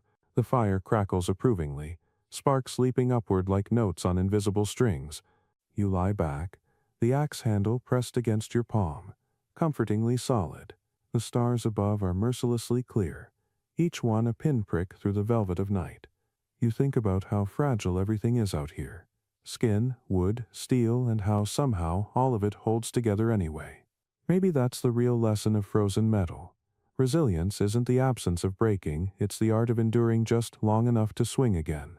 You close your eyes, listening to the faint hum of wind moving through the blades around you, and for a second it almost does sound like a song. You reach the valley by late afternoon, stumbling down through drifts that swallow your knees. Between the snow-blind ridges, a shape materializes, a low dark outline against the pale world. Smoke curls weakly from its roof hole, twisting into the wind like a sigh. You blink hard, half convinced it's a mirage, but it stays. A longhouse, shelter. The word itself feels holy. You quicken your pace until the door looms large, thick timber banded with iron, fur curtains stiff from frost. Inside is nothing like you remember from sagas. The light is dim and smoky, the air a stew of wood ash, sweat, and old wool. It should smell foul, but to your frozen lungs it smells like paradise. One mainstream historical fact: Viking longhouses really were multi-purpose miracles. Home, workshop, barn, kitchen, parliament, and panic room all under one slanted roof. The quirky tidbit that makes archaeologists grin: many had animal stalls built right into the same structure, so at night you shared warmth and sometimes fleas with cows and goats. The open scholarly debate still swirling: did that heat actually make life bearable or just stinkier? You decide warmth wins every time. You drop your gear near the door, stamping snow from your boots, and feel the heat strike like a fist. The floor is hard-packed dirt, scattered with straw. A central fire pit glows under a smoke hole that clearly doesn't understand its job description. The smoke drifts sideways, filling the rafters with ghostly blue haze. You cough once, then twice, and someone laughs. An older man with eyes bright as polished amber. "First time?" he asks. You nod. "You'll get used to breathing fire," he adds, poking the coals with an iron rod. Sparks leap up like startled spirits. Around the fire, people sit close, knees touching, trading murmured words between mouthfuls of stew. A few sharpen blades. One woman braids rope. A child feeds twigs into the flames, mesmerized. Every inch of wall is hung with something: shields, antlers, dried herbs, tools, pelts. The flicker of light turns them into moving murals. You sit down near the edge, stretching your stiff fingers toward the fire, and watch condensation form on your lashes. The warmth hits in waves, almost painful at first. After days of open air and endless cold, this enclosed space feels almost unreal. Maybe that's why the sagas made it sound so grand, because in winter, 4 walls and a flame are civilization. You notice how the sound changes here. Outside, silence devours everything. Inside, noise multiplies, laughter bouncing off beams, metal clinking, stew bubbling, someone humming an old tune. The air hums with life. You can feel your heartbeat sinking to the rhythm of the crackling logs.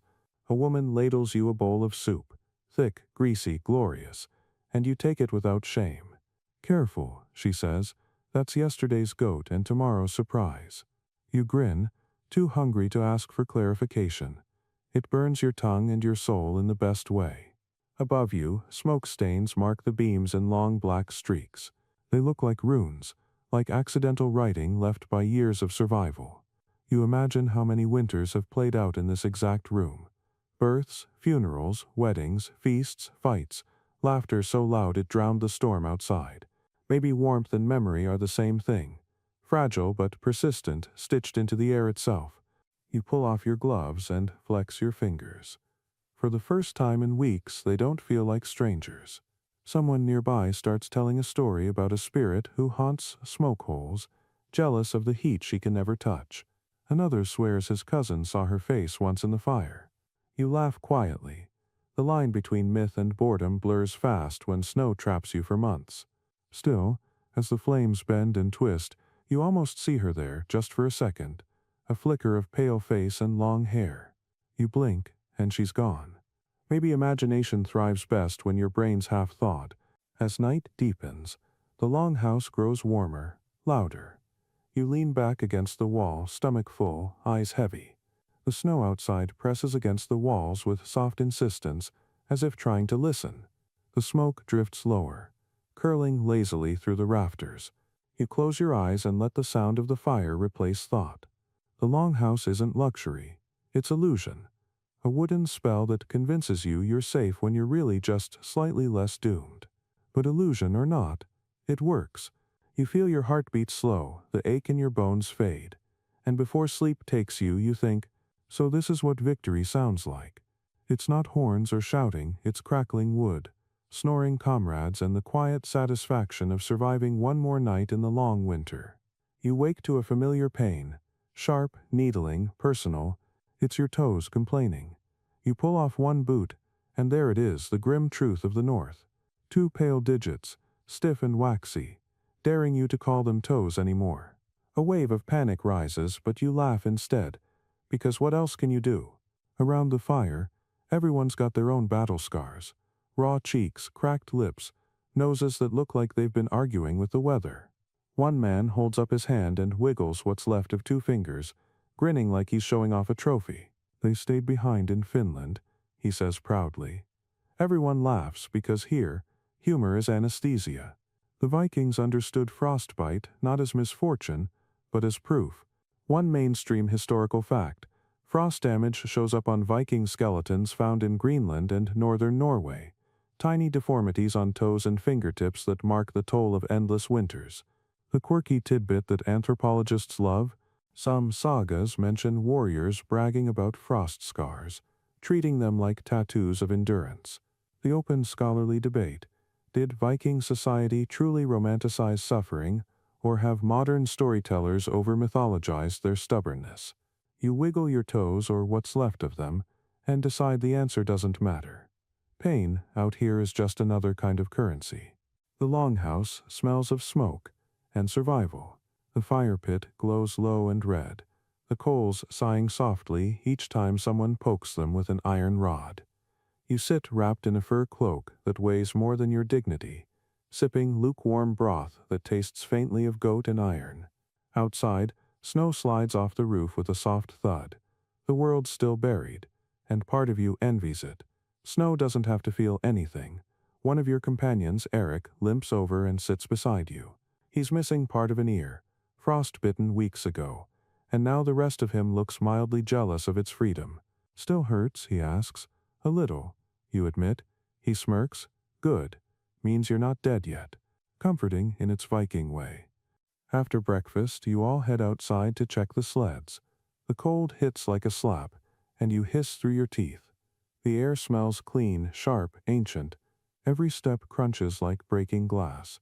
The snow reflects so brightly it burns your eyes. You look down at your boots, patched, cracked, brave, and wiggle what toes remain. They're numb, yes, but still obedient.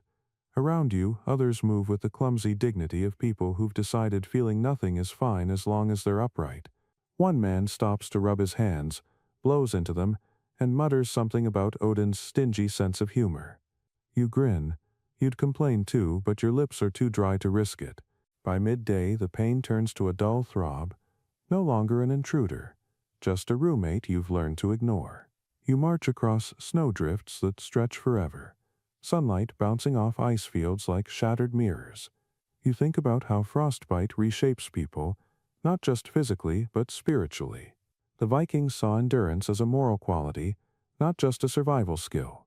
They believed the gods tested mortals with hardship to prove worthiness, not for heaven, but for here, for the right to stand and keep going. It's easy to romanticize that until your skin starts dying in slow motion. Still, the logic is seductive. If you must suffer, then let it mean something. Let every scar, every missing piece, every frozen toe say, I refuse to stop moving. By evening, the longhouse welcomes you back with its warm stink and smoky halo. You pull off your boots, flexing what remains of your feet, and a strange pride wells up.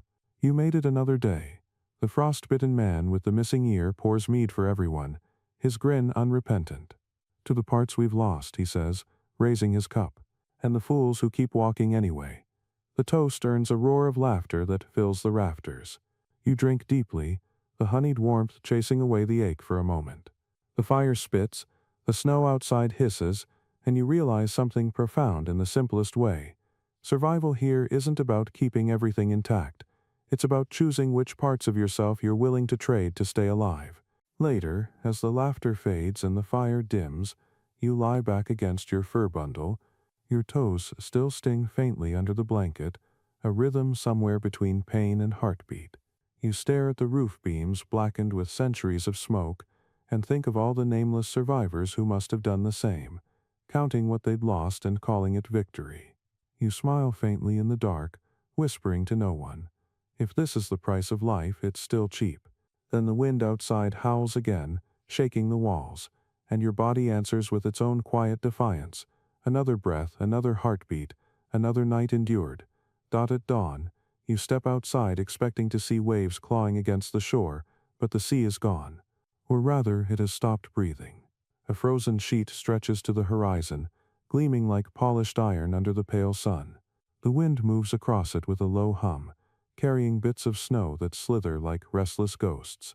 You walk closer, the crunch of your boots fading into the eerie stillness, and when you finally reach the edge, you realize the unimaginable has happened. The sea itself has joined the land. The Vikings saw this not as miracle or tragedy, but as invitation. When the ocean freezes, it becomes road. One mainstream historical fact: Norse sailors in winter sometimes pulled their ships onto ice, using them as makeshift shelters or sled platforms until thaw. The quirky tidbit that scholars still marvel at: some coastal settlements adapted their boats for sledding, tying ropes to the prows and dragging them across the ice with oxen, a strange hybrid of seafaring and sled travel. The open scholarly debate, predictably, concerns whether these ice ships were regular practice or just desperate improvisation in brutal winters. You look out across this glassy desert and decide that desperation and ingenuity are twins. The air is so sharp it could shave your thoughts. You kneel, tap the ice with your axe handle. It echoes like struck glass. Beneath the surface, bubbles shimmer, trapped mid-rise, their outlines warped by time and pressure. The sea's heartbeat paused. A shiver runs through you that has nothing to do with temperature. This isn't just frozen water, it's frozen motion, frozen meaning. You imagine the long ships of old trapped mid-journey, their oars useless, their crews standing bewildered as the waves stiffened around them. Did they curse the gods or thank them for the bridge? You wonder which one you would choose. Someone behind you whistles low. "We could walk to Iceland on this." Another laughs, bitter and short. "Try it. See if the Valkyries send a ferry." Still, the temptation hangs there. The ice stretches north, smooth and gleaming, a path into mystery. You can almost see the allure, the ancient instinct to go farther, to test the edges of possibility. Maybe that's why the Vikings never stopped moving. The landscape itself dared them to. You spend the morning testing the surface, sliding cautiously across patches of dark blue that look treacherous. A few cracks sing beneath your boots, quick little betrayals, but the ice holds. The wind picks up, dragging loose snow across the frozen sea in long white ribbons. The sound is hypnotic, like whispers just out of reach. You close your eyes for a moment and imagine sailing again, but the sails are invisible, the waves silent. A ship without motion, a sea without life. It's both terrifying and beautiful. By midday, someone gets an idea. Always a dangerous development. The men gather, ropes in hand, pulling one of the small cargo sleds toward the shoreline. They lash it to poles and a tattered sailcloth, laughing at the absurdity of it. A seaboat for the land sea. One announces, clearly proud of the pun. You all push it forward, and the wind obliges, catching the cloth just enough to glide a few yards before toppling over. Everyone roars with laughter, the sound echoing across the frozen bay. It's a ridiculous moment, but a necessary one. Even here, in this silence of gods and ice, people find ways to play. Later, as the sun leans low, you walk alone along the ice edge. The light turns gold, sliding across the surface like spilled mead. In the distance, dark cracks zigzag toward the horizon, signs that the sea isn't dead, only sleeping. Somewhere deep below, it dreams of movement, of thaw, of its own power returning. You kneel, press your palm to the cold glass and feel a faint vibration like a distant heartbeat. The sea is patient. It always comes back. You smile and whisper, "Not today, old friend." Then you stand, watching your reflection warp across the ice, a ghost of warmth in a frozen mirror. By the time you return to camp, the others are already telling stories about walking on the sea's back, as if you've accomplished something mythic. Maybe you have. Maybe survival itself is myth enough. You eat quietly, the fire's glow flickering across faces red from wind and wonder. Outside, the sea lies still, gleaming beneath a bruised sky. For now, it belongs to the frost, but you know that one day soon it will wake and all that stillness will break apart in thunder. You close your eyes, listening for that first crack, and realize the truth Vikings must have always known. Every silence is just a storm holding its breath. By morning, the world is too bright to look at. The night's wind has polished the snow into mirrors, and when the first sunlight spills over the horizon, it slices straight through your eyelids. You squint, blink, curse, and then laugh, because everyone else is doing the same. Hands shielding their faces, stumbling like half-blind travelers who angered the sky. The light doesn't warm, it burns. Snow blindness, you realize, is nature's cruelest joke. One mainstream historical fact. Norse explorers knew about it centuries before modern medicine gave it a name. They called it Snowblinda, and described it as the sun's revenge. The quirky tidbit that proves their genius: Vikings carved crude goggles from bone or wood, narrow slits that reduced glare, the same trick Inuit hunters used across the world. The scholarly debate still rages, appropriately under harsh light. Did these Norse goggles arise from direct contact with Arctic peoples, or was it parallel invention born of shared desperation? Either way, right now you'd trade half your dignity for a pair. The march today feels like punishment from the gods. Every step throws up flares of white fire that sear your vision. Shadows vanish, perspective collapses. You could walk in a circle for an hour and never know it. The snow looks flat, but it hides dips and ridges that launch you forward like a bad joke. The man ahead of you stumbles into a drift up to his chest and laughs hysterically. Blinded and half buried. "I'm exploring vertically now," he yells. No one even bothers to pull him out. You just wait for him to crawl back, still laughing. The line trudges on. You tear a strip of fur from your cloak and tie it across your eyes, leaving a thin slit between folds. Instantly the world sharpens, a trickle of shadow and shape returns. You can finally see the rhythm of snow dunes, the flicker of spears against sky. It's crude, but it works.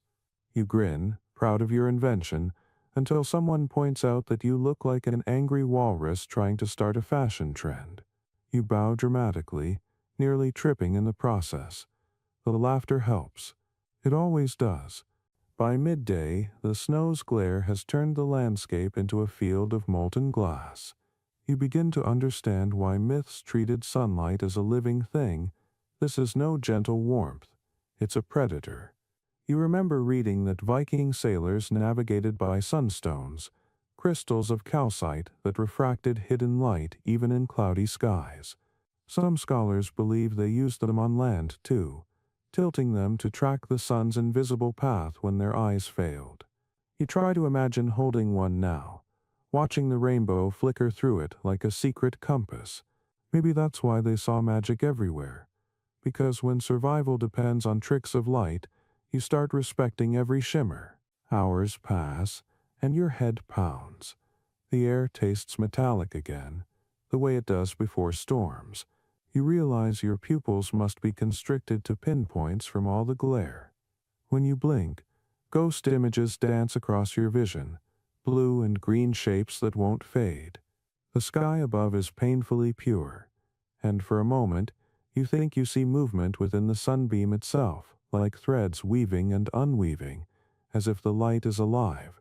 You shake your head, half convinced it's fatigue, half certain it's some cosmic reminder that humans weren't built for this much brightness.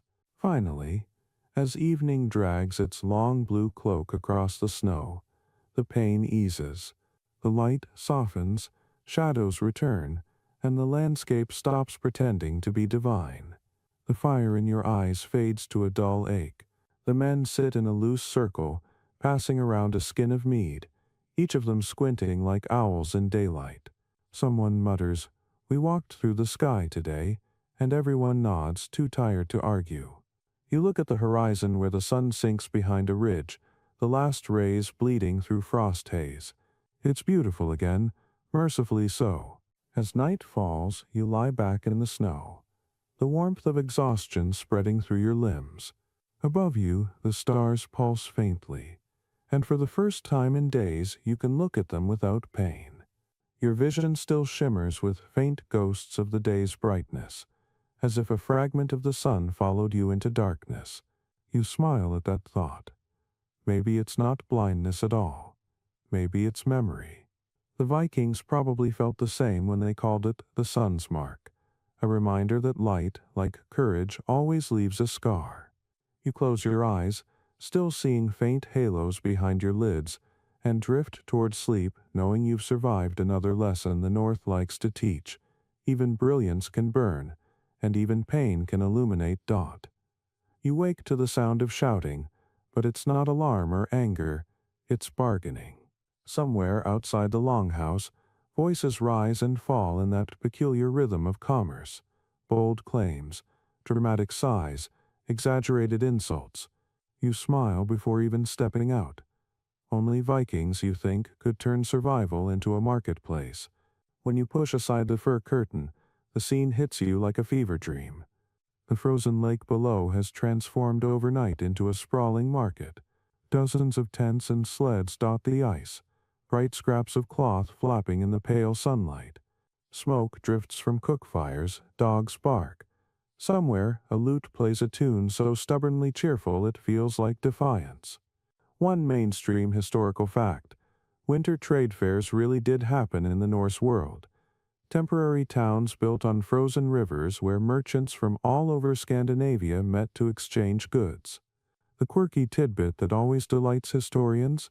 Some were set directly on ice because frozen surfaces offered neutral territory. No taxes, no turf wars, just temporary equality until the thaw. The open scholarly debate still flickers. Were these markets spontaneous or state-sanctioned gatherings policed by local jarls? Judging from the chaos unfolding below, you'd bet on spontaneous.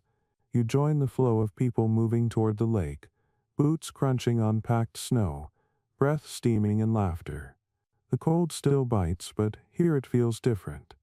Festive, alive, softened by the noise of barter. The first stall you pass sells smoked fish bundled in straw, the scent sharp and glorious. Next, a woman waves a pelt at your face so aggressively you almost buy it out of self-defense. Farther along, you see traders hawking amber beads, seal oil, carved bone combs, and slabs of frozen butter that glint like yellow quartz. Someone pours warm ale from a horn into your hands before you can even protest. You drink. It's half ice, half miracle. The market is a study in contradictions. Laughter against frost, color against monotony, life against the hush of snow. You wander between stalls, haggling for nothing in particular. A blacksmith displays tiny knives that could double as jewelry. A Sami herder offers reindeer sinew thread, stronger than any rope.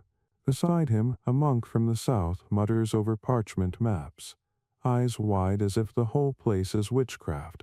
You sell blessings. Someone teases, only to those who pay in silence.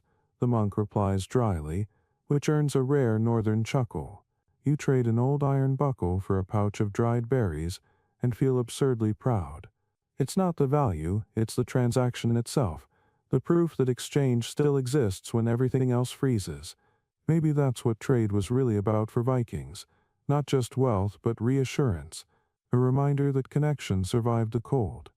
Every deal here is a tiny flame against the endless winter. By midday, the market swells. Drums echo faintly, beating warmth into the air. Dancers, if that's the right word for people hopping in heavy boots, form a circle near the fire pit, stamping to keep blood moving. You join for a while, your laughter freezing into small, invisible constellations. The wind smells faintly of roasted fish and pine tar. You catch snatches of conversation about distant coasts, rumors of traders from Roos and the British Isles who might come next season. In a world that feels isolated by ice, talk of other lands feels like oxygen. As the light fades, the market begins to unravel. Traders pack their sleds, fires hiss out, and the lake exhales faintly as if relieved to be alone again. You linger at the edge, watching reflections of torches shimmer on the ice. For a moment it looks like the stars have fallen to earth to join the trade. You smile, thinking how commerce here is its own kind of religion, faith that spring will come, that people will return, that warmth isn't gone forever. You turn back toward the longhouse, pouch of berries in your hand, boots crunching through frost. Behind you, a last shout echoes, a merchant offering good fur, bad prices. You laugh softly. Even in the cold, someone always tries to make a sale. And that, you realize, is how humanity survives the North, by refusing to stop making noise, deals, or jokes, no matter how long winter lasts. By dawn, the lake lies quiet again, emptied of traders, stripped of color, reclaimed by the frost. All that remains of the market are boot prints half buried by drifting snow, and faint scorch marks where fires once breathed. The silence feels heavier now, as if the world has exhaled and forgotten you. You wander down toward the ice to stretch your legs, crunching over what yesterday was laughter. Then you see them, shallow scratches along the frozen surface, neat as knife work. At first you think they're random, but then you kneel closer. Lines, curves, cross marks, runes. Dozens of them etched straight into the ice, each filled with frozen air that glitters like trapped light. The Vikings loved leaving messages in impossible places. Carving words into ice is exactly their kind of poetry. One mainstream historical fact: runic inscriptions have been found on every imaginable surface: stone, bone, wood, even metal tools and whale teeth. But a few Icelandic sagas mention runes on water, temporary charms traced on ice before battle or voyage. The quirky tidbit: some historians think these were meant to melt, carrying the spell downstream, like messages mailed by thaw.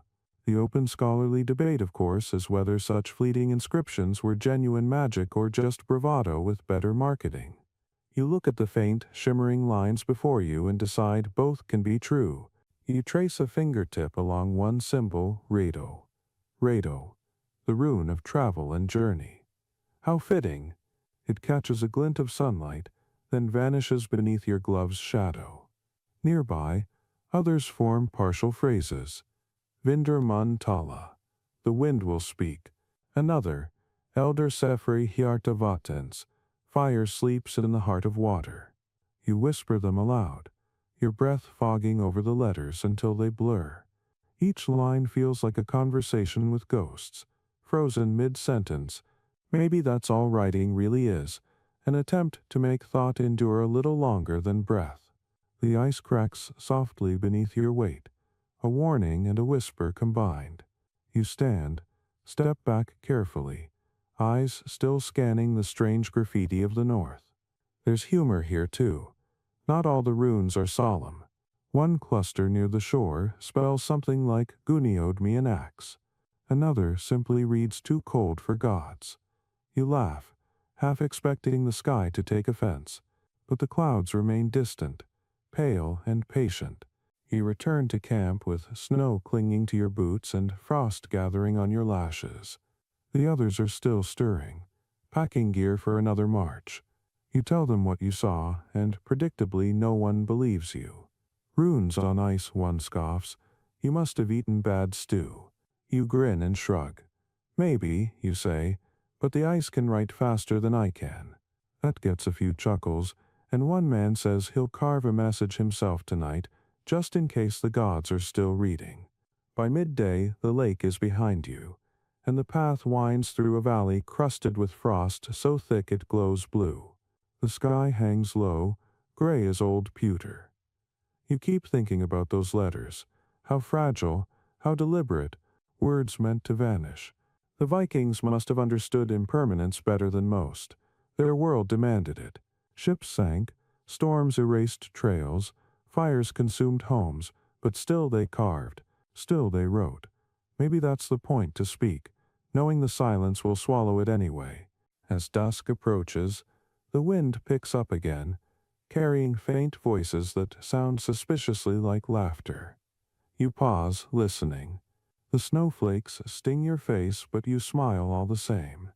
Somewhere beneath the ice, perhaps, those runes are still there, sealed inside winter's glass, frozen thoughts waiting for spring to finish the conversation.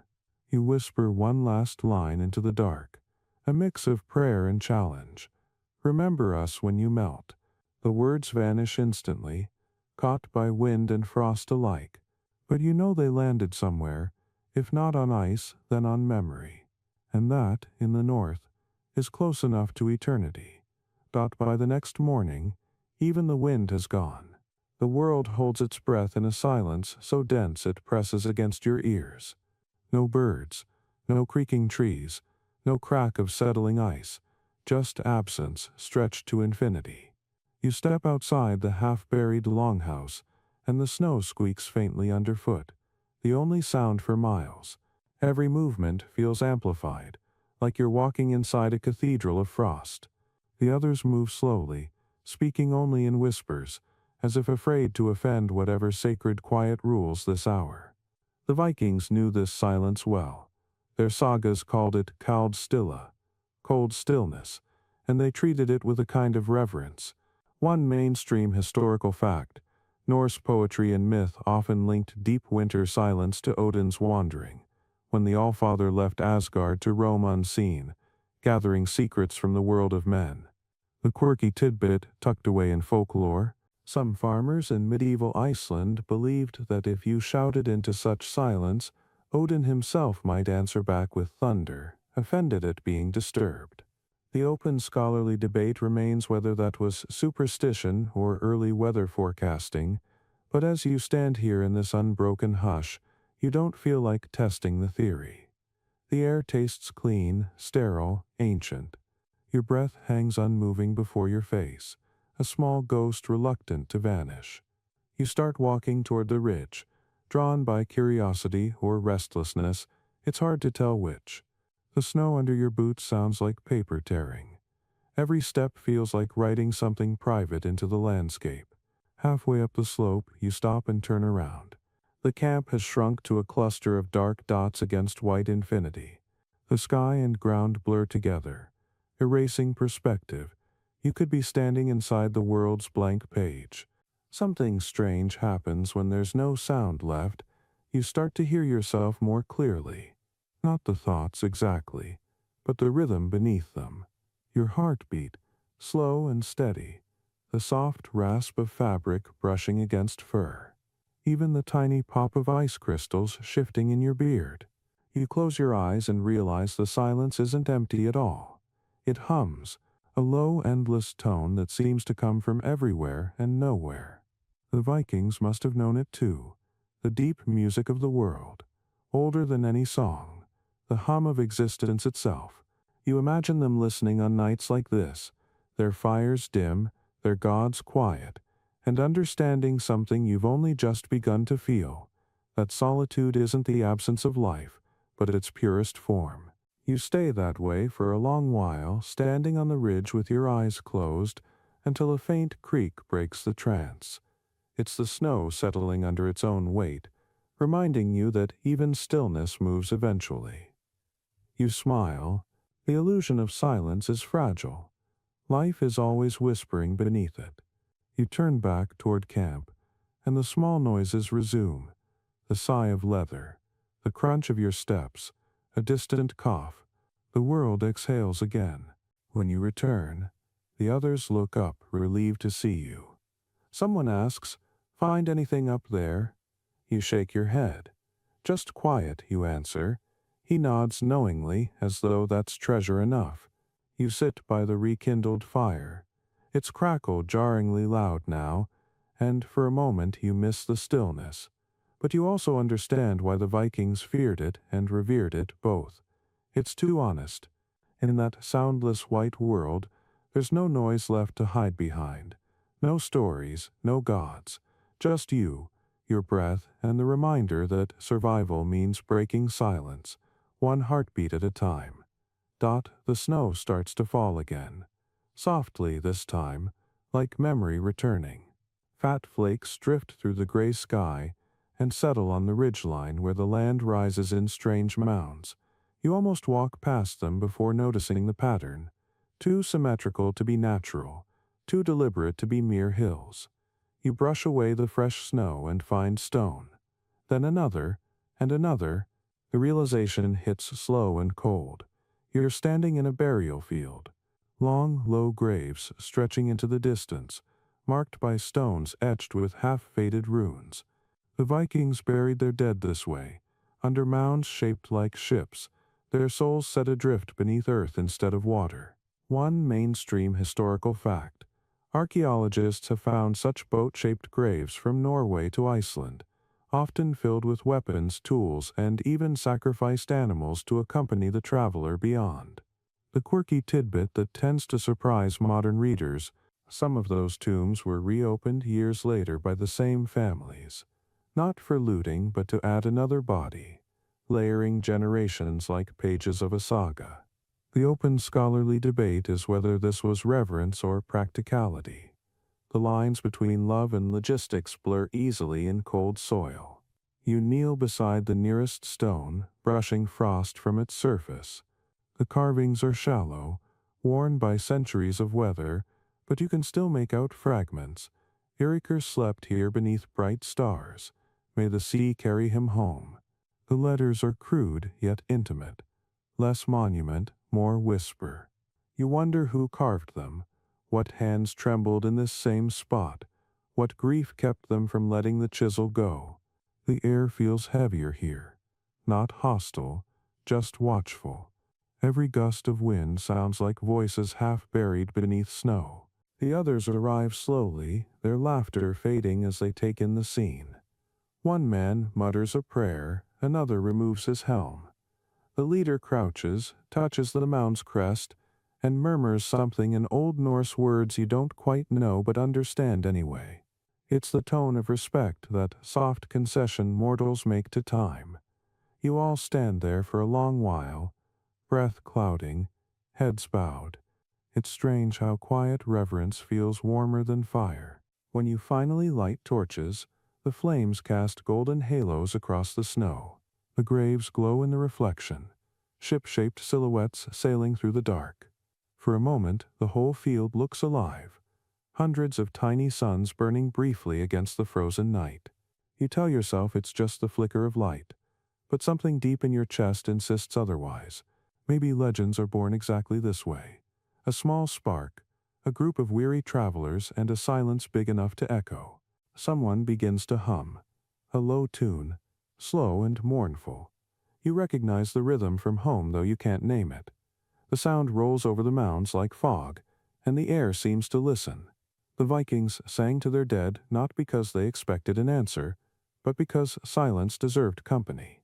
You hum along, your voice shaky at first, then steadier. It's not grief you feel, it's continuity.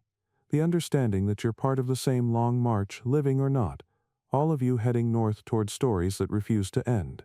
When the song fades, snow thickens again, erasing the footprints you just made. The torches hiss, struggling against the wet flakes. One by one, you douse them and turn back toward camp. The mounds disappear behind you, swallowed by darkness and drift, but in your mind they keep glowing, a field of invisible lanterns under the ice, marking where memory outlasted flesh. You realize, walking away, that maybe immortality isn't about conquering death at all. It's about being remembered long enough for someone else to find your grave, brush away the snow and whisper, "You made it this far too." That night the cold finally drives you indoors before moonrise, and everyone crowds close to the longhouse fire until the air turns heavy with breath and smoke. Boots steam on the hearthstones, cloaks hang like frozen flags near the rafters, and bodies collapse in exhausted silence. Outside, the storm has settled into a soft snowfall. Steady, hypnotic, relentless.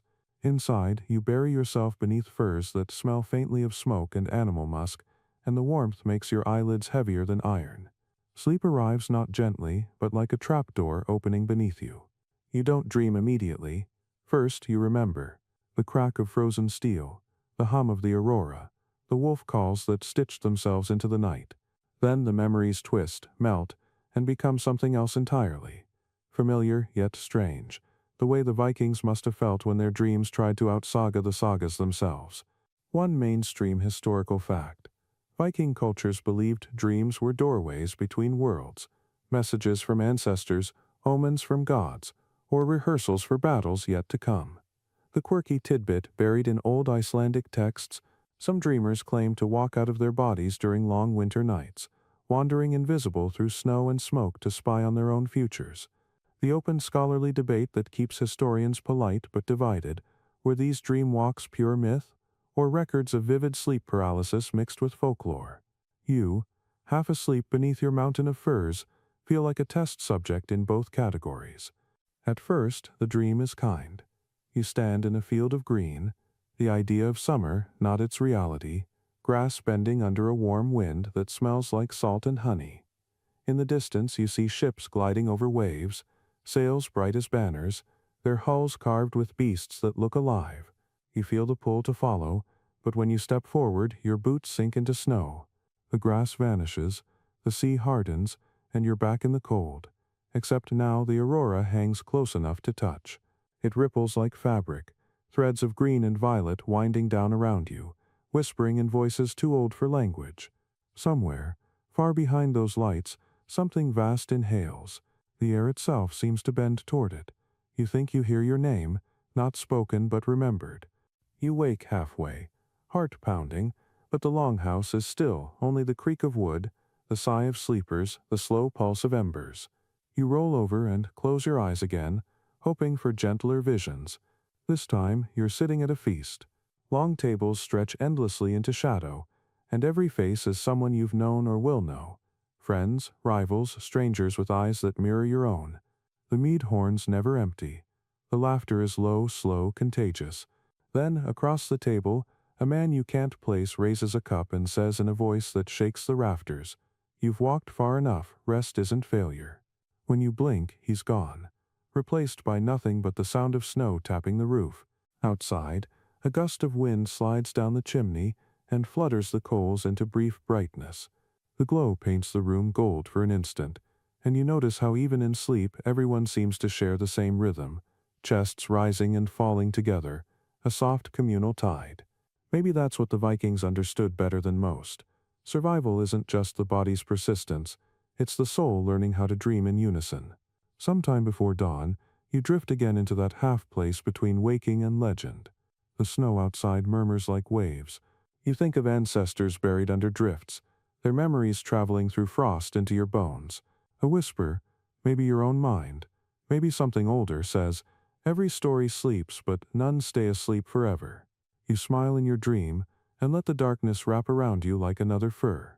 Outside, the world exhales in slow, even breath, and for the first time all winter, the silence feels like a lullaby instead of a warning dot.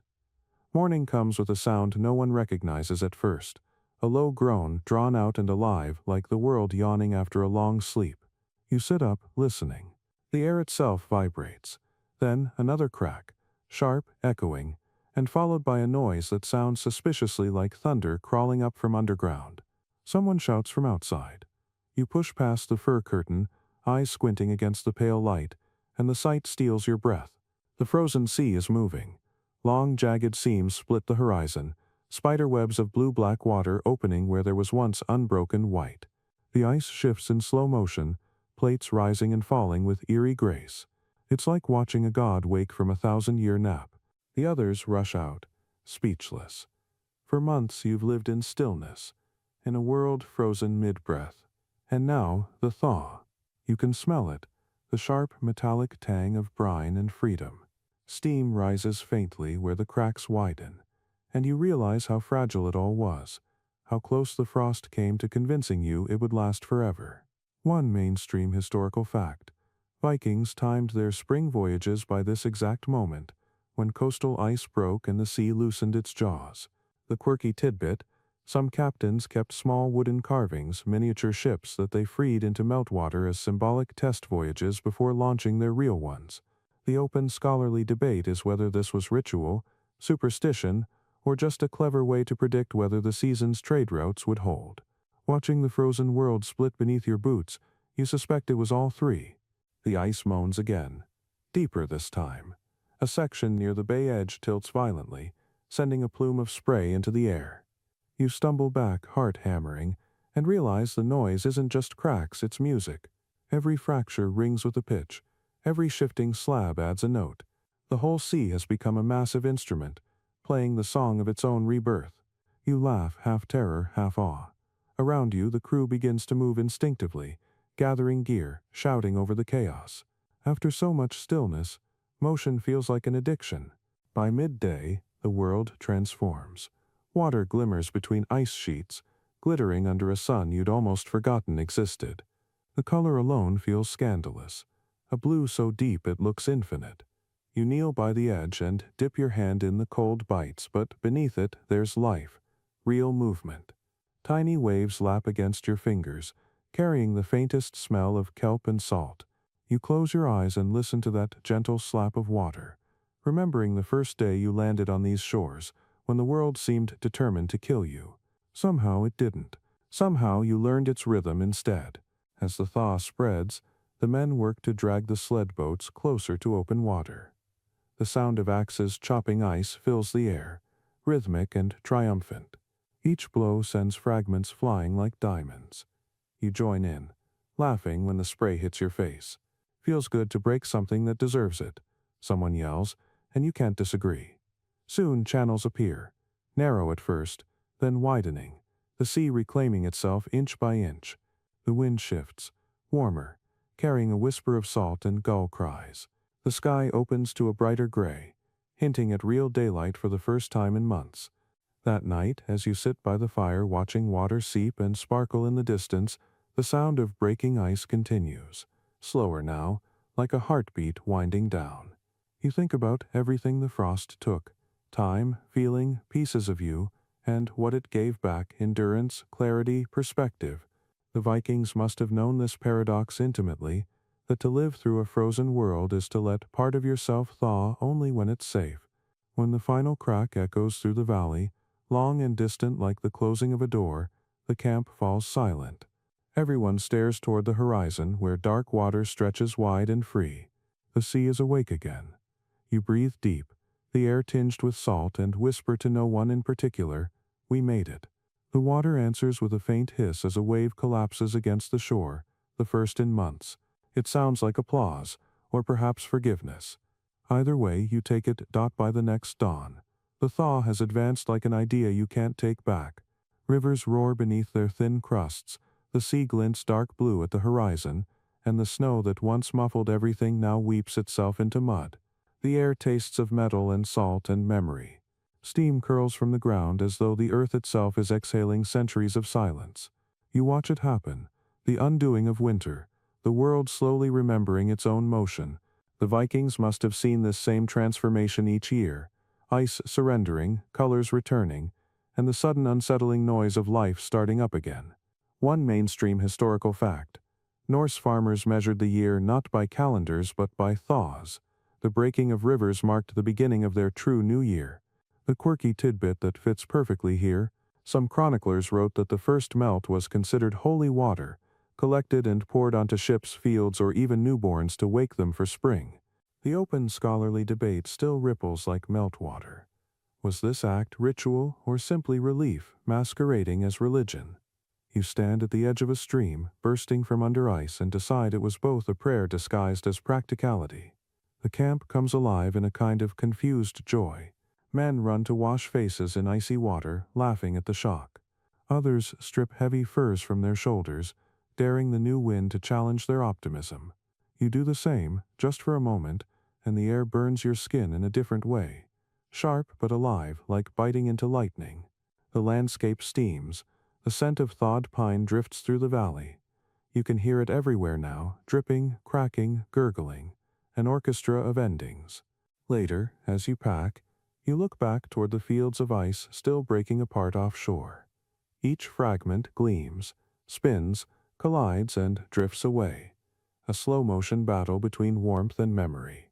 You can almost imagine the stories already forming. How warriors once walked over a frozen sea. How the gods tested them with storms and silence.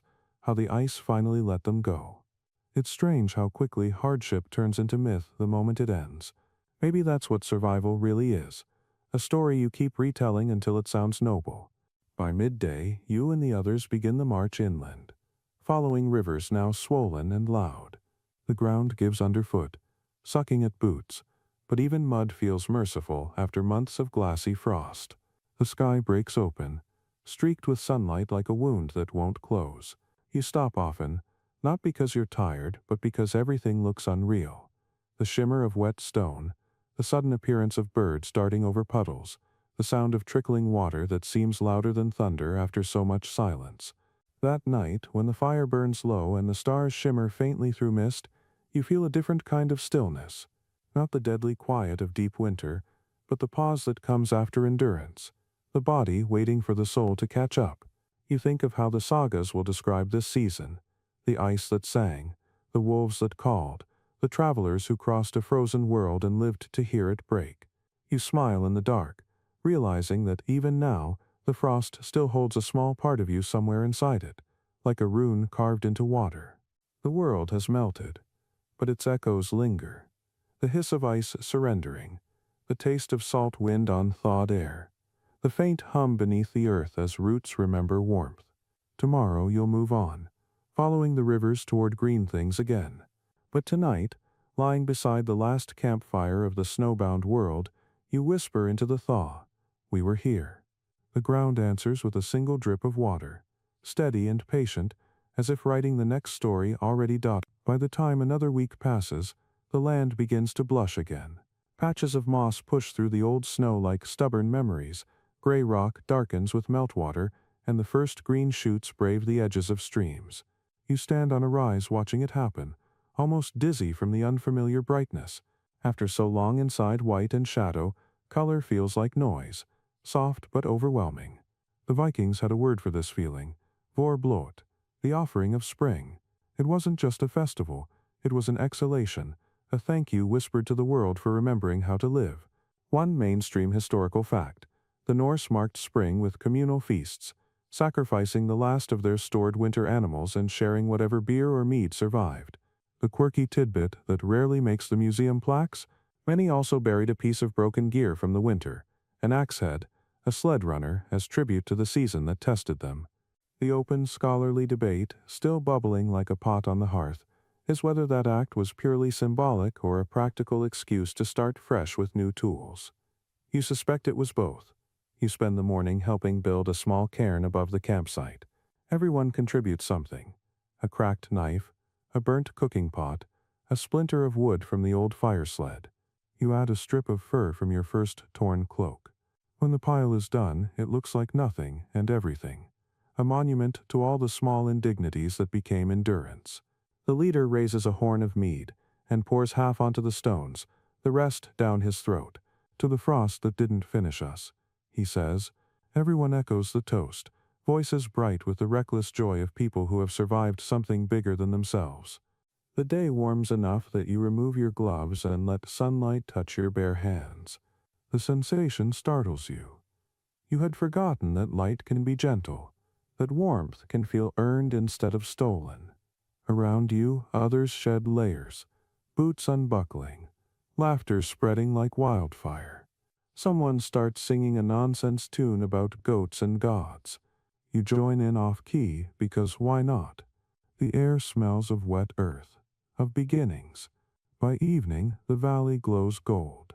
Meltwater trickles through furrows carved by boots months ago, turning them into miniature rivers. The sea beyond glitters open and restless again, gulls wheeling over its surface.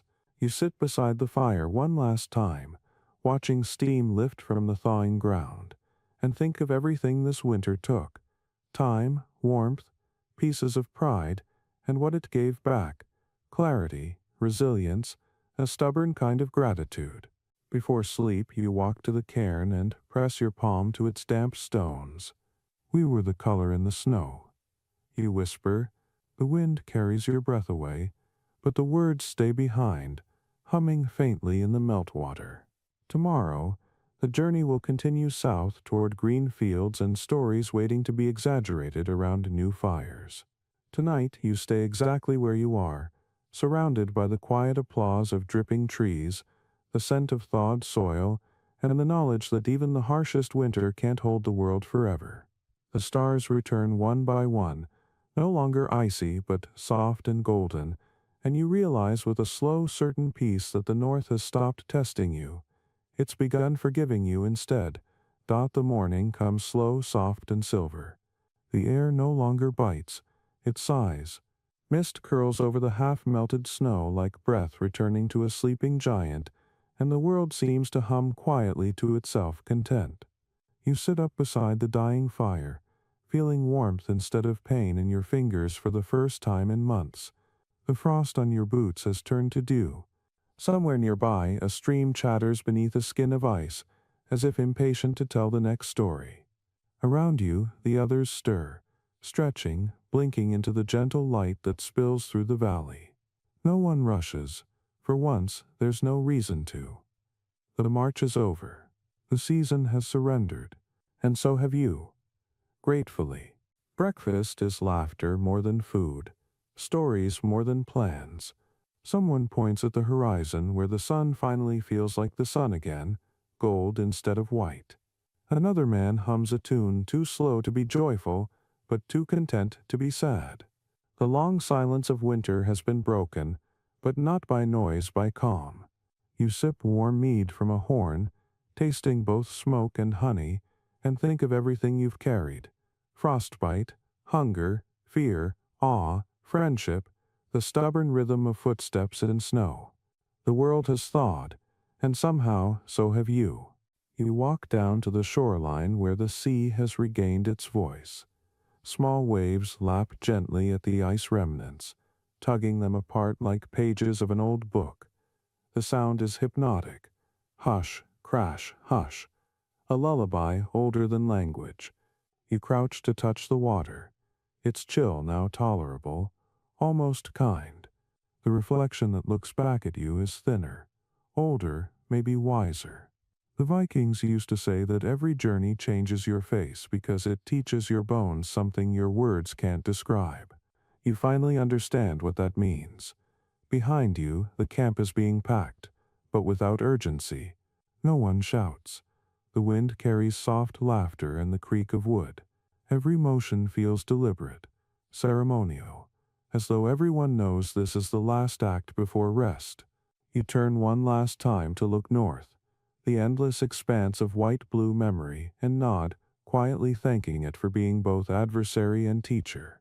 The sun climbs higher, washing color across the snowfields, roses, golds, faint blues, until the landscape seems to glow from within. You take a deep breath and the air tastes of salt, pine, and renewal. You feel your heart beat slow, your shoulders loosen, your steps sink deeper into the thawing ground. The sound of the sea fades behind you, replaced by birdsong, tiny, hesitant, but real. When you finally stop walking, you find a patch of green just brave enough to exist. You lie down on it, hands folded across your chest, staring at the clouds drifting like ships across the sky. The earth is warm beneath you. The fatigue that settles isn't heavy. It's sacred. It's not collapse but release, not defeat but peace. Your eyes flutter closed as the world hums gently around you, the same rhythm that's carried you from the frozen shores to this quiet meadow. The light softens, the breeze cools, and the last thought that drifts through your mind isn't of gods or glory, it's of firelight, laughter, and the soft promise of home. The world, vast and wild, keeps turning, but you don't need to chase it anymore. You've walked far enough. The wind moves through the grass like a whispered benediction, and the sound of water somewhere nearby murmurs you toward sleep. End of script. Sweet dreams.